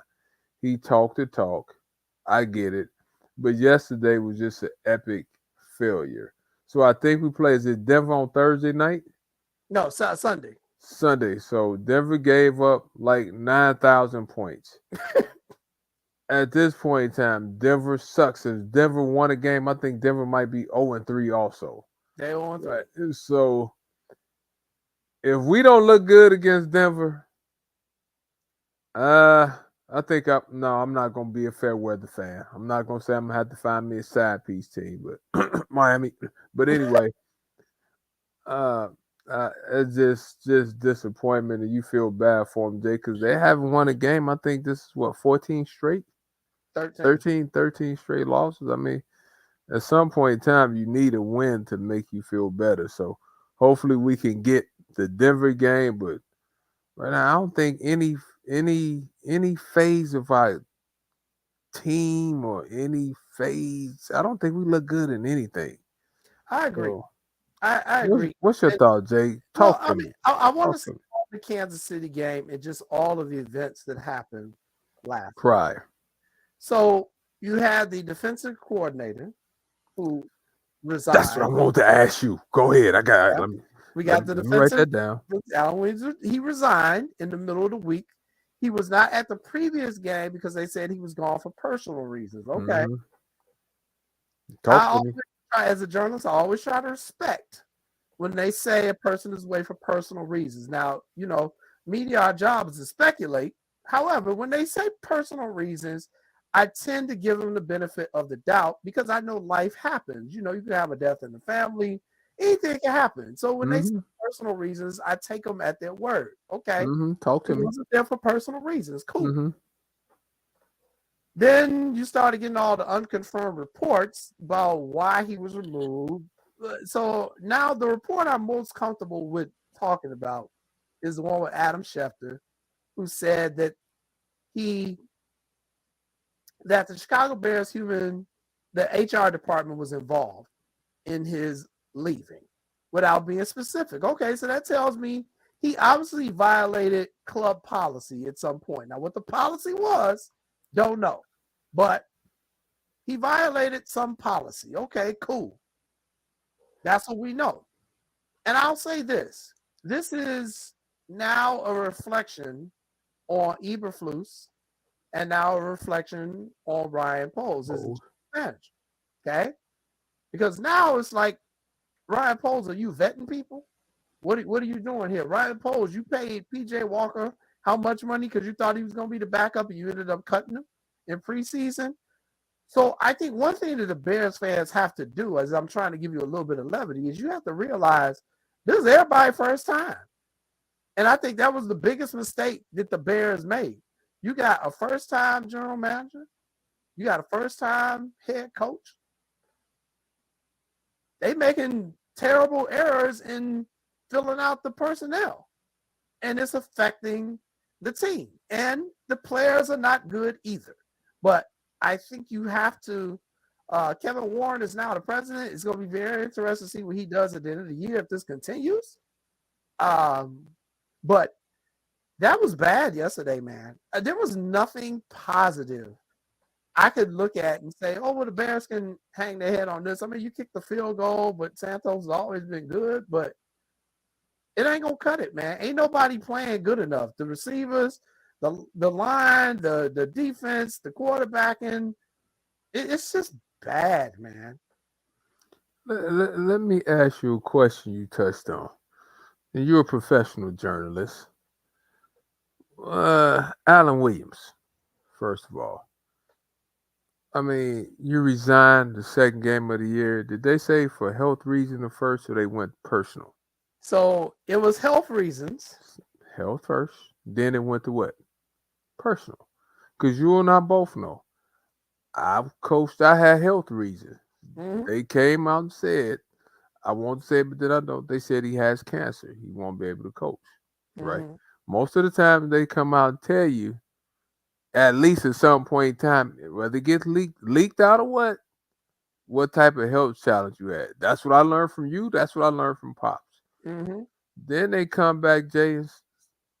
I mean, so Jay, what have you heard? What's the one that you can say, oh, okay, that's probably a little bit more credible than the other? I would say the only thing I've heard that I'm putting a lot of credibility in is that the HR department got involved. That's what I will give a lot of credibility to, because that tells me whatever happened, it was serious enough where they needed to get involved, and either they were going to look at this and find a reason to possibly suspend him or possibly fire him.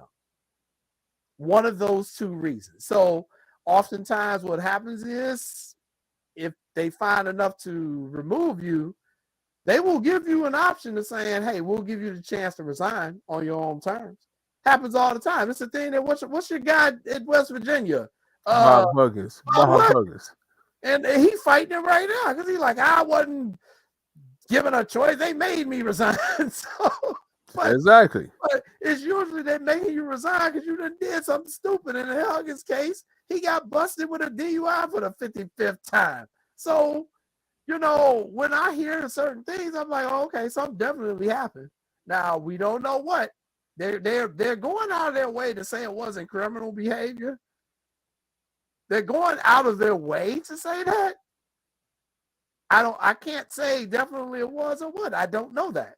There have been no charges filed against him. He ain't been arrested. So as far as I know, he hadn't done nothing criminally wrong, but he violated some sort of policy. So that's first question. Get it. Next question. The players. You said something about Ryan Poles. Are the players just young, or we're not good enough at the skill positions where you need better players? I'm not going to go to the quarterback first. Okay. Well, let's go to the trenches. There you go. Is the line offense and defense good enough for NFL standards? It's not good enough for them to win games right now. Again, you've got one sack all year. But it's a problem that you knew about back in training camp. Everybody kept saying, well, who's going to put the pressure on the opposing team quarterback?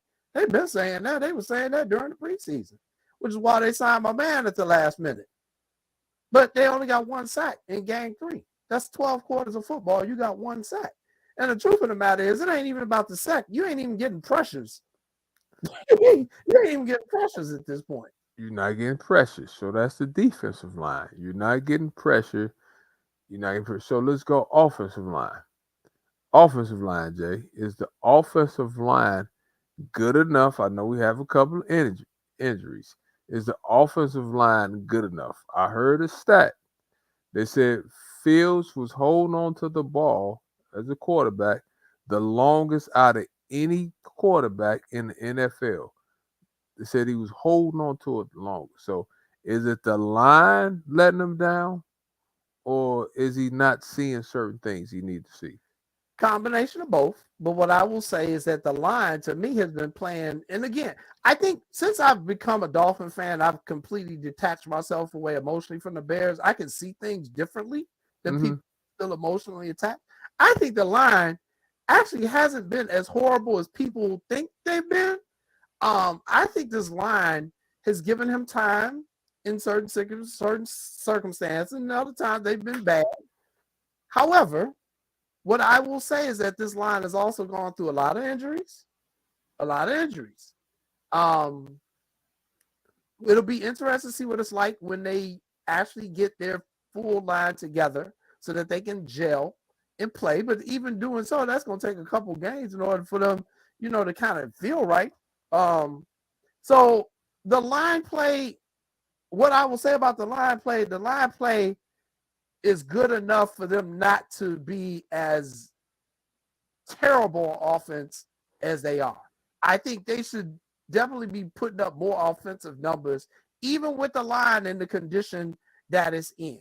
I don't care what anybody says. You can do better than what they're producing. I'm not saying they should be going out winning games, especially against the Chiefs, but they should be playing better, man. The Bears got to play better at a certain point. Everybody out there getting a paycheck, everybody out there a professional football player, you got to do the work. That's what I will say about the line, because that's what you asked me about the line. Got you. Now, I'm a stat guy. I pull up stats. Yeah. Let's talk about the quarterback.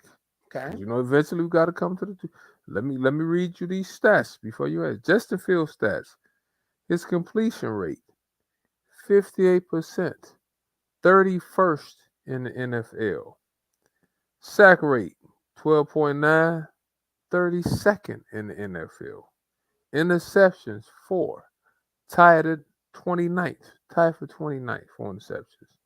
Ratings, 67.7, 30 seconds.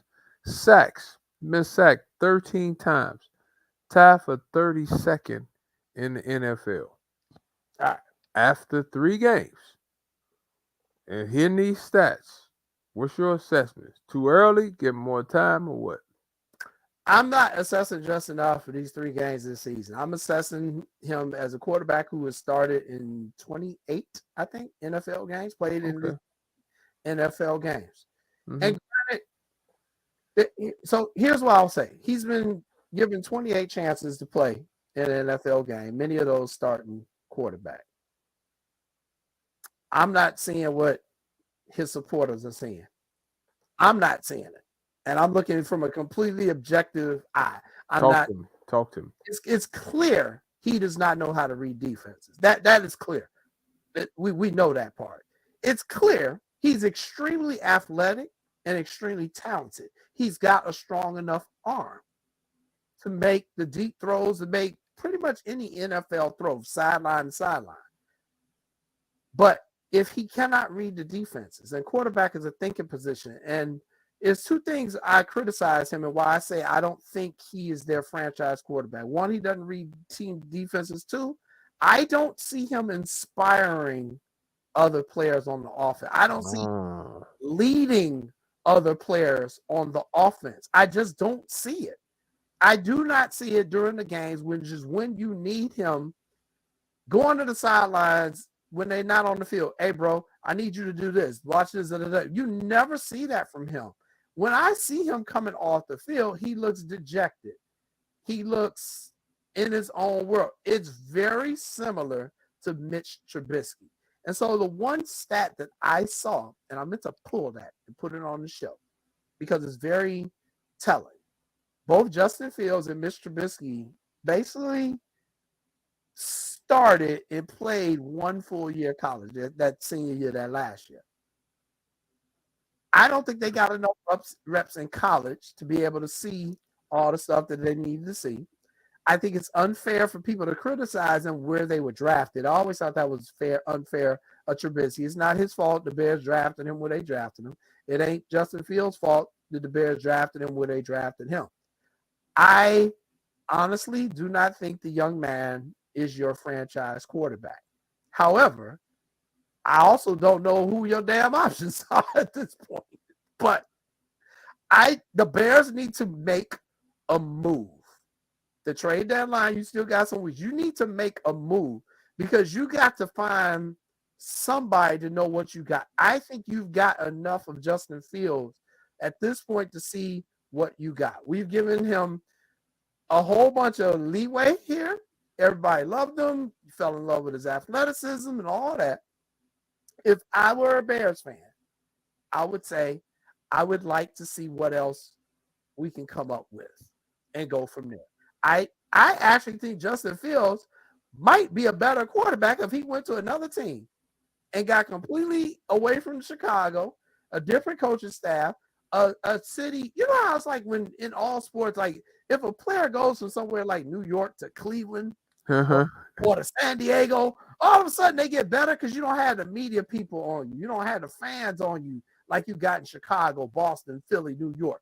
He might do better in a smaller market with a completely different team where the expectations on him are not so high. He may actually do better somewhere else. I do not see him this year being successful in Chicago. I think there's too much dysfunction within the organization. I think there's too much stuff that he needs that they cannot provide him via coaching and personnel that will make him successful here this year. I could be wrong. Maybe I will be wrong. I don't see it. I see what he reminds me of, and this was the comparisons I made. Back when you were single, long time ago before Paul.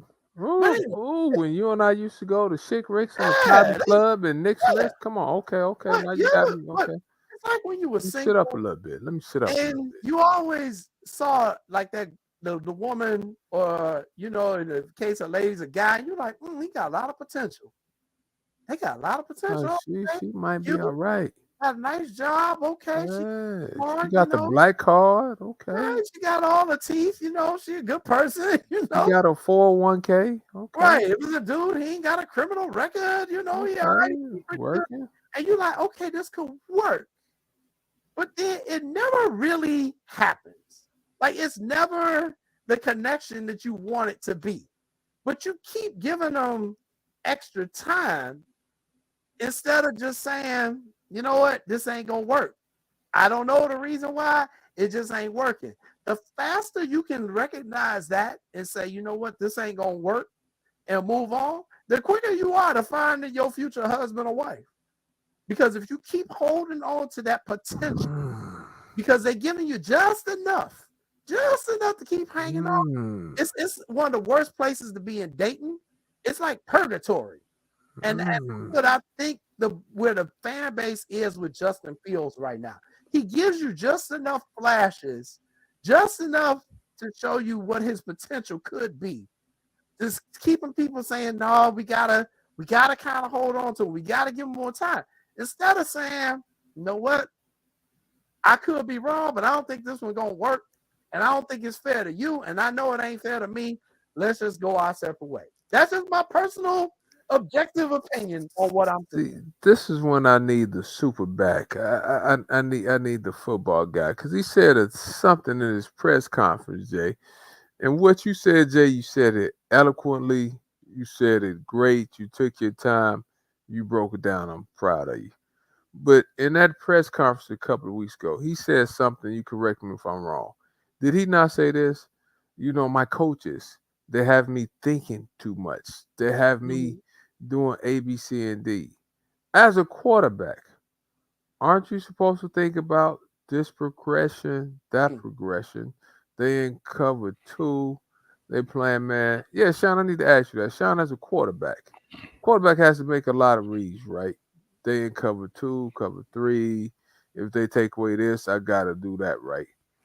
That's what he said in his press conference. He made me kind of nervous when they said, I need to stop thinking so much. I need to play, right? He said something on those lines, right?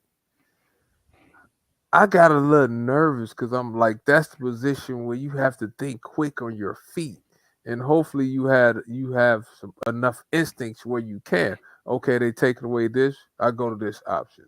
Talk to me about that, Sean. Did that make you nervous, or am I reading into too much of what he said? You're reading into too much. You're a coach, Lance. When you bombard a player with too much information, when you try and change what they do best, that's where the thinking comes in. Okay? What Justin Fields does best right now, okay, is he runs the ball very well. Okay, he can pass the ball very well, but when you're telling him you must win from the pocket, if you're in his press conference, he said we worked all off season about staying in the pocket, winning the pocket.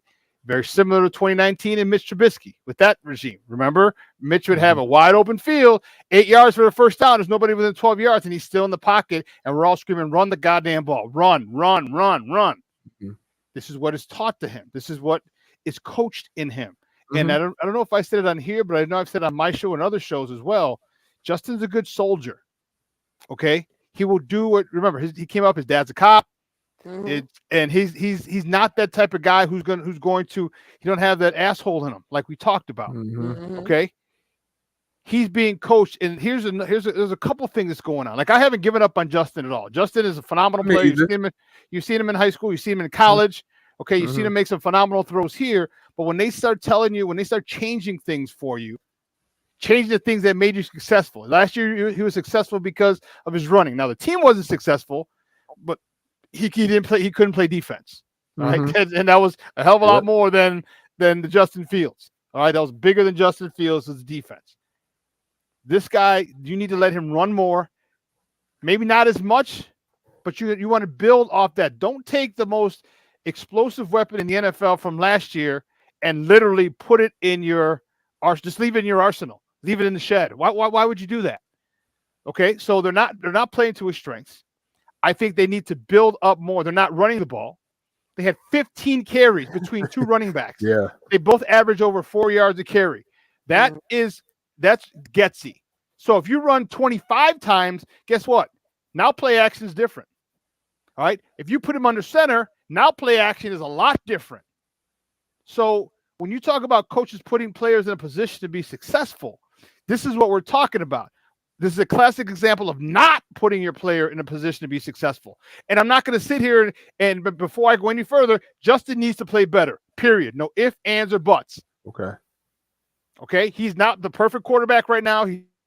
His targets, he's not. But his receivers aren't catching all his balls either. DJ Moore, one of the most reliable receivers in the NFL, drops a beautiful dime. You couldn't have handed that ball better to DJ Moore. Chase Claypool, another one, drops the ball. Okay, this is a contract for you, homie. You better be catching everything. Okay, so some of those things. Imagine if he hits that one. If DJ holds on to that one, all right. Guess what? That next play. You remember what the next play was? Interception. That interception doesn't happen. Okay, Chase Claypool. All these things. So, and I'm not making excuses for Justin. This is just the way it falls. Justin has to play better. Okay, and he has to say. And if you're Luke Getsy and you're saying, okay, if Justin is having problems reading this, let's not forget some receivers aren't open at times, and other times they are.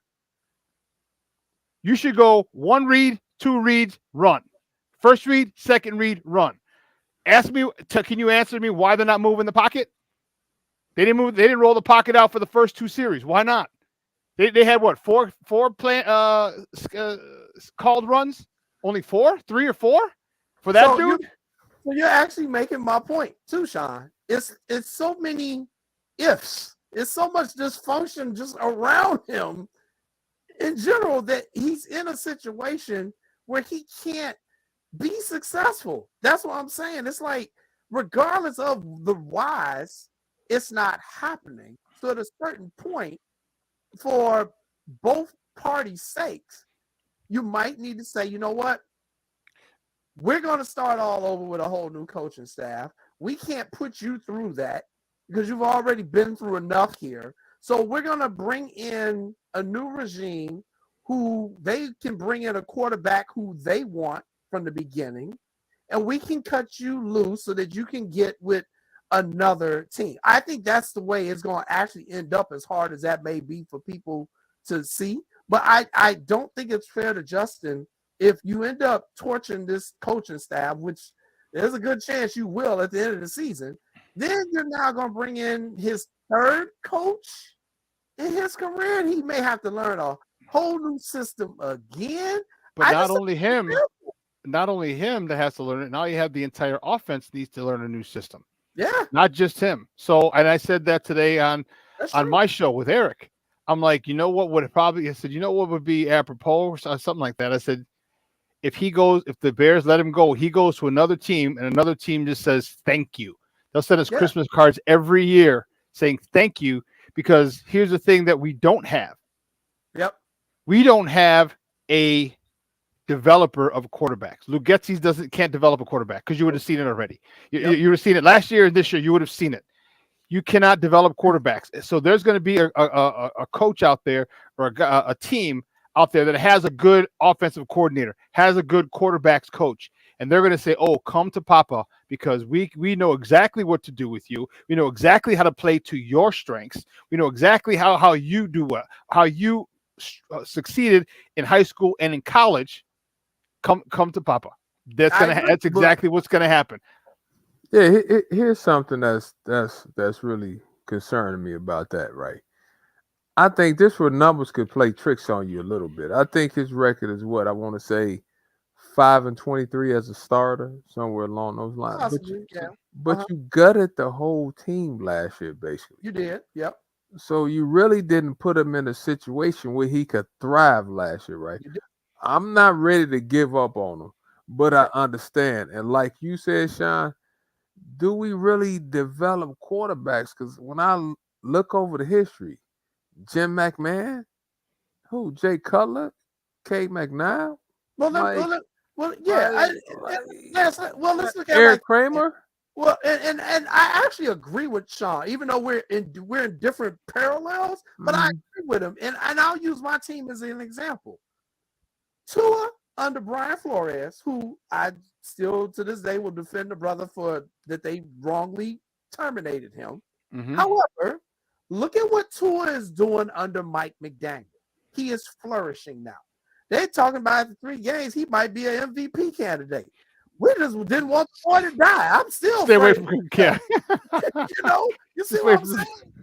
Just don't fall, brother. You'll be all right. But so I agree with Sean that the coaching can definitely turn him around, because the quarterback on my team, I've seen it with my own eyes, the benefit of it. What I'm saying is, I don't think the Bears have the structure to do that. I don't think they have the courage to say, you know what? This ain't working with our coach. This was a bad hire.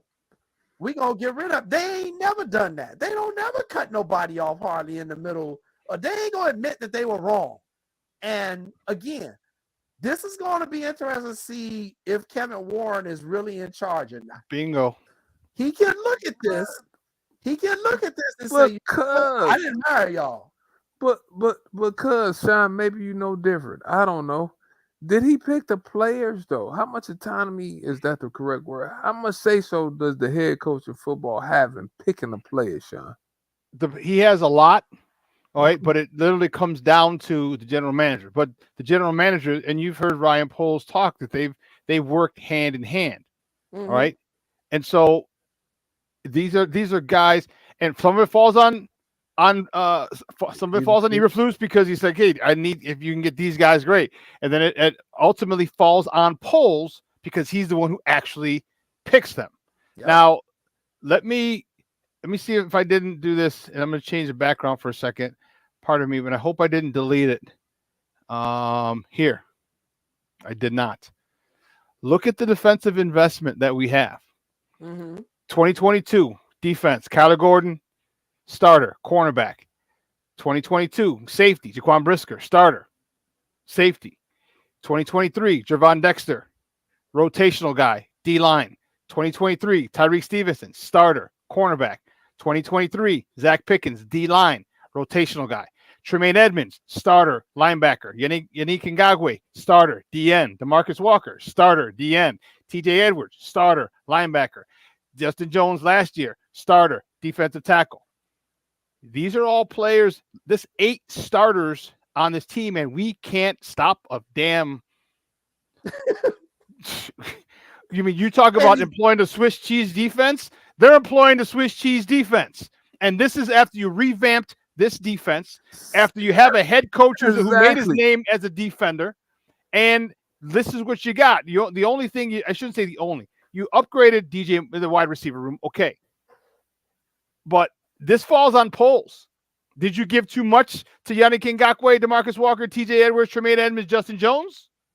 Did you waste picks on Gervon Dexter and Zach Pickens and Tyreek Stevenson? Because he can't, if he's not knocking himself out of the game, he's getting a penalty for illegal, excess, rough. What is it? What do they call it now? Unnecessary roughness. You know what I mean? Or targeting. Yeah. So it's a whole organizational cluster mess right now. Yes. But guys, let me ask y'all this. You show guys says 22, 20. Have the guys had enough time to show us what they can do? Let me ask that. Have they? Is anybody showing promise? So let me say we're this. Saying 22, 23. They just play what? Have they had enough time to gel? Probably not. No. Okay. Enough time to show me individually that you're a damn player, that you got some heart, that you got some courage. You gonna work. That's whenever you step on the field, Lance, or whenever you step on the court in any sport. I'm not seeing that. That's what I'm saying. And that concerns me because that means to me that the organization is allowing it. This is very, I hate I'm about to say this. I really do. But I have to say this. All right, let's hear it. This is starting to remind me a lot of the 2023 White Sox. Oh, I made that comparison as well. Starting to feel like I've got this group of talented individuals. A lot of talented individuals and no team. Play together as a team, which is why they are not winning. And I really have held that comment for about 4 weeks now. No, I said it. I've said it, Jay. Yeah, it's scary, and I'm like, it's too much talent. Here's the problem. Jason, Lance. Here's the one problem. We don't have an identity. Nope. And neither do the White Sox. I was going to go ahead. If you give it an identity, if you decide what your identity is going to be, you determine what your identity is going to be. Okay. What did Lovie Smith say? We get off the bus. What? Running. So you knew we were about to punch you in the mouth. No ifs, ands, or buts. Okay. Last year, who led the NFL in rushing? The Bears. But now you don't do that to Justin Fields to help him. You got three good running backs in the backfield, and the more they keep giving this God blessed rookie the ball, the more this son of a biscuit keeps impressing me. Yep. Okay. So you don't give him the ball. He got 7 carries. The other guy,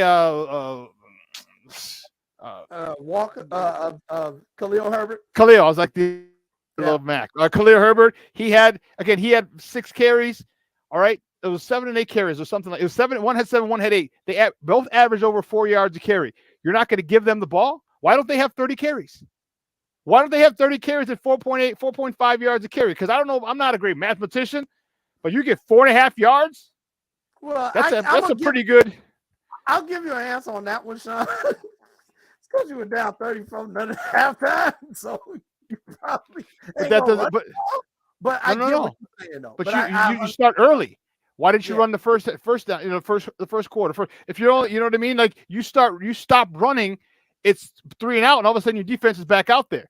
If these guys are getting 4.5 yards a carry, give them the God blessed ball. One works, it tires their defense, keeps your offense out there, and 2, more importantly, it keeps that joker called Patrick Mahomes off the God blessed field. Yep, I agree. Keeps him off the field. It shortens the game. Clock is running. And you don't have the firepower, then you shorten the game. And Gretzky still hasn't created that, and I can't wait because I'll be in the press box this Sunday. I'll be able to ask questions at the game on Sunday, and next Thursday, or maybe this Thursday, I'm going to see if I can get down there to get in the at Hallis Hall, and I'm going to ask them, what is your identity? Have you decided yet? Or why haven't you made your identity the run game like you did last year when you've got enough running backs here? Okay, how do you get an offensive lineman to pass block really well? You let him beat his guy downfield. You let him run downhill, day in, all night. And now they're running the ball. And guess what? When there's a different takeoff. When you're a defensive lineman, they're running the ball and they're passing the ball. Completely different takeoff from the offensive lineman. Completely. And they haven't decided what they want to do. And that's the issue. I think coming from Chicago, most of us like a team that's like grit and grind, toughness. Have they shown y'all toughness yet? Is anything about the team we said, ooh, they tough. Ooh, like Miami, fastest team on turf. They ain't got no defense, so you ain't knocking nobody out. So that's one thing. We ain't touched the quarterback. Second thing is you ain't running the ball. So those 2 things go hand in hand with grit and toughness, running the ball and a smothering defense. You know what? Just an average defense. Just give me an average defense at this point. And it'll help. It's just they're not getting it done. I don't like the system. Everything seems dysfunctional. The damn defensive coordinator resigned under suspicious circumstances. It's just a hot mess. And then people are asking them to win a football game. You cannot do it. It's like at the university you coached at, Lance. It's so much you can do when there's so much chaos swirling around you. So you should know exactly how that feels, Lance. Exactly. You can't expect players, all right, when there's so much craziness going around in the front office. Your defensive coach resigns, and one it's because of the rumors were child pornography. Then it's not child pornography. Then there's a raid at his house. Then there's no confirmation for raid at his house. Then there's a raided soldier at Hallis Hall. Then there's not a raid at Hallis Hall. I mean, all these things that are going around, and then you talk about keeping you out. They're human. Yeah, you don't think it affects them? You don't think they hear all this stuff? You don't think like they're thinking, man, was Coach really a pedophile? Was Coach really one of those dudes? Well, you know what I mean? And then you got some people like the John Zagel who falsely reported, and he backed up on it. He doubled down. I stand by my reporting. Well, there was no raid at Hallis Hall. Peanut Tillman was not involved. It's right? a mess. It's just a mess. So you don't think the players see this and hear it? Hell yeah. And that's why I said I don't think Justin Fields can be successful with the Bears. He's been through basically too much trauma in his 3 years. I think he cannot be successful here in this culture. And that's going to hurt Bears fans. It's going to hurt the team because I agree with Sean. If he goes somewhere else and they say, and you know who I'm thinking who would love to have him? Who would love to have Justin Fields? Mike Tomlin. In New Orleans. Oh, Mike Jesus Christ. Hell yeah. Mike Tomlin would Kenny Pickens, get the exactly. He would be the hell out of here. Get your ass out of here. Right. Justin just played at Ohio State, which is a stone's throw away from Pennsylvania and Pittsburgh. Mike Tomlin, who need a quarterback, he even need one since Roethlisberger left. He was like, come here, son. Now, first thing we're gonna do is get in this video room, and you're gonna learn how to learn how to read these defense. If Mike Tomlin got to sit there himself with him, he would do it. I'm telling you, if he go to a coach like that, he will be a different player. I don't see it happening in Chicago. That's my point that I'm telling everybody. I'm not telling people he'll never be a good NFL quarterback. I'm saying right now he is not an NFL quarterback. He's not going to be able to get there in the system with these coaches, with that culture right now at Hallis Hall. And that is the hard reality that Bears fans are going to have to face. And that's why I say get what you can now, because you can probably get a good price for them. But you need to retool this whole thing from the coaching staff, probably up to the manager on down. And I know y'all don't want to go through that, but, the Dolphins did it. So people be tripping on me. I'm like, wait a minute. I left for the Dolphins before we had McDaniel, before we started getting success. I went there because I like Flores, okay? They fired him. I was unhappy about it, but I stuck with him, and I see what has happened, man. What Tua has done, how McDaniel was running that over. Did you see the one touchdown where he was looking backwards? He did like a no-look point guard pass to the running back. Right. That is innovative. Yes. That is being creative. That is using the players' skills to the best of their knowledge. We had a rookie running back run for 200 yards yesterday. I mean, I'm not seeing that with the Bears. And that's the only thing I want to say. We only got 7 minutes left, and I want to get to the last two topics. But I think we're all seeing the same things, even though we're all approaching it from different angles. Yeah. And I just think that Chicago deserves better. I think the fan base deserves better. And it's not going to be pretty for the next few weeks. So. And here's the last thing, and I'll say is this. Sure. Here's where Kevin Warren needs to step in. Here's where Kevin Warren needs to step in and say, look, you adjust your God-blessed offense around this kid. All right? You adjust your offense around this kid. Because I'll tell you what, they'll let the coaching staff go. Kevin Warren, he'll make sure that this coaching staff will go way before Justin Fields goes. Because Justin Fields is a phenomenal player.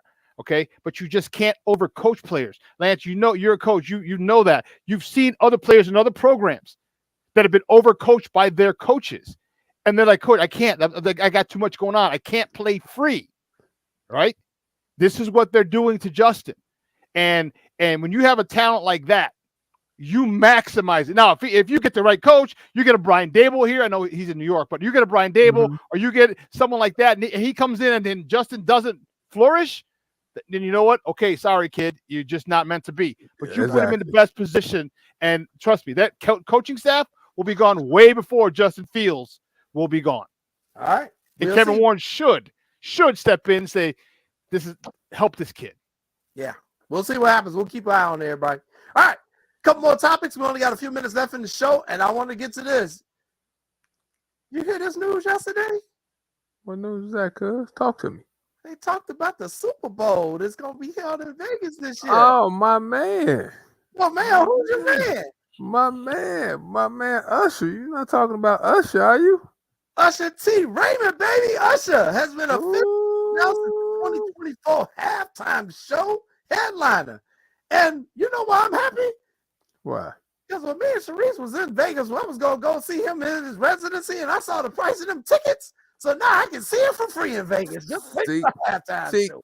See, because your big cousin saw. See, because your big cousin and his wife, we saw Usher T. Raymond. Ooh, he puts on the show. He puts on the show. Shout out to Usher. Jay, I might have to go to the Super Bowl. Vegas? Yeah, you and Super everybody Bowl? else. Hey, good luck finding a $5,000 ticket. Well, I'm putting it on cheap sports. seats. I'm putting it on Sports Zone Chicago. We put it on Oh, you Sports put it on Zone a corporate Chicago. account? Yeah, we put it on a corporate account. Oh, God. Everybody and mama going to be in Vegas. That's going to be very interesting. But that's a huge honor. Hey, way to go, Jay-Z. Since he was working, Jay-Z, this is all Jay-Z. He's been handling them halftime shows, no doubt. Yeah, yes. Congratulations to Usher T. Raymond. I'm looking forward to that. And I will go see him in concert one day. I just want Need to. Great show. And that young lady has anyway, I'll tell you about that in a different show. Go ahead. We pull up on the stage for the Super Bowl. ruin the relationship. All right, anyway. So, all right. Gotta talk about this yesterday. And I'm not talking about this just because I'm a Dolphins fan, because it was history. My Miami Dolphins did the conga line all over the Denver Broncos after they put up 70 damn points against the Broncos. Bears fans, it ain't just you. Trust me. Oh my God, the Broncos high steps, moonwalk, dove, did everything they could to score on the Broncos. Jay, and came 3 points away from setting. I'm cringing real quick. If you scored 70, why not go for the record? Records are made to be broken. Funny, Lance. If you score 70, why are we taking a knee? Go for the record.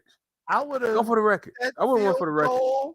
Faster than Lucy and Charlie Brown on the penis. I'm going for the record. I don't care nothing about people feeling. Sorry, Sean Payton. I apologize to you in advance, my man. Hey, but man. And what was funny, the whole time the camera crew had the camera on the kicker on the sideline. Like, is he gonna go for it? And the kicker is sitting there like, man, I'll kick this son gun in the heartbeat if you send me out there. Hey, Jay, because really quick also, records, you only have a small margin at the right time to break a record. Why not? Like I said, you had 70. What's a couple more points? Blowback, though, Lance, would have been tremendous. Hey, Jay, if in I'm the on words, the team and you kick a field goal on me and you up 50, somebody getting hurt. Somebody need getting I'm gonna taken tell out. You know, in the words of Bob Huggins, whose name you just mentioned, the other guys deserve to play. If the other guys come in there and play hard, so be it. They should be able to score too. It's not their fault the other team was bad. I agree. I'd have kicked it too. All right, that's it. Wait for what's up, cuz. Kicking it. Everybody. Me and Lance have no sportsmanship in us, apparently, as coaches. Thank you for tuning in. We'll see you next week with our guest, Scott Powers, as we talk Blackhawks. Peace.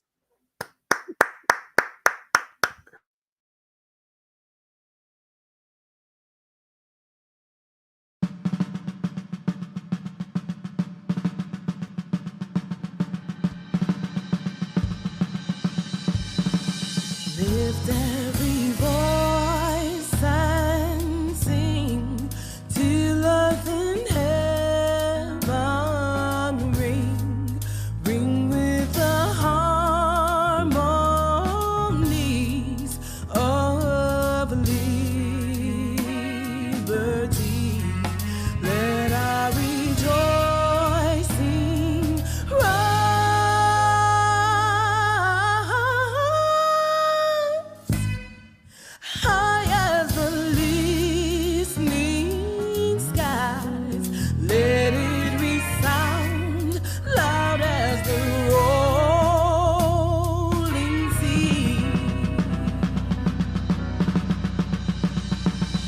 sing a song full of the faith that the dark past has taught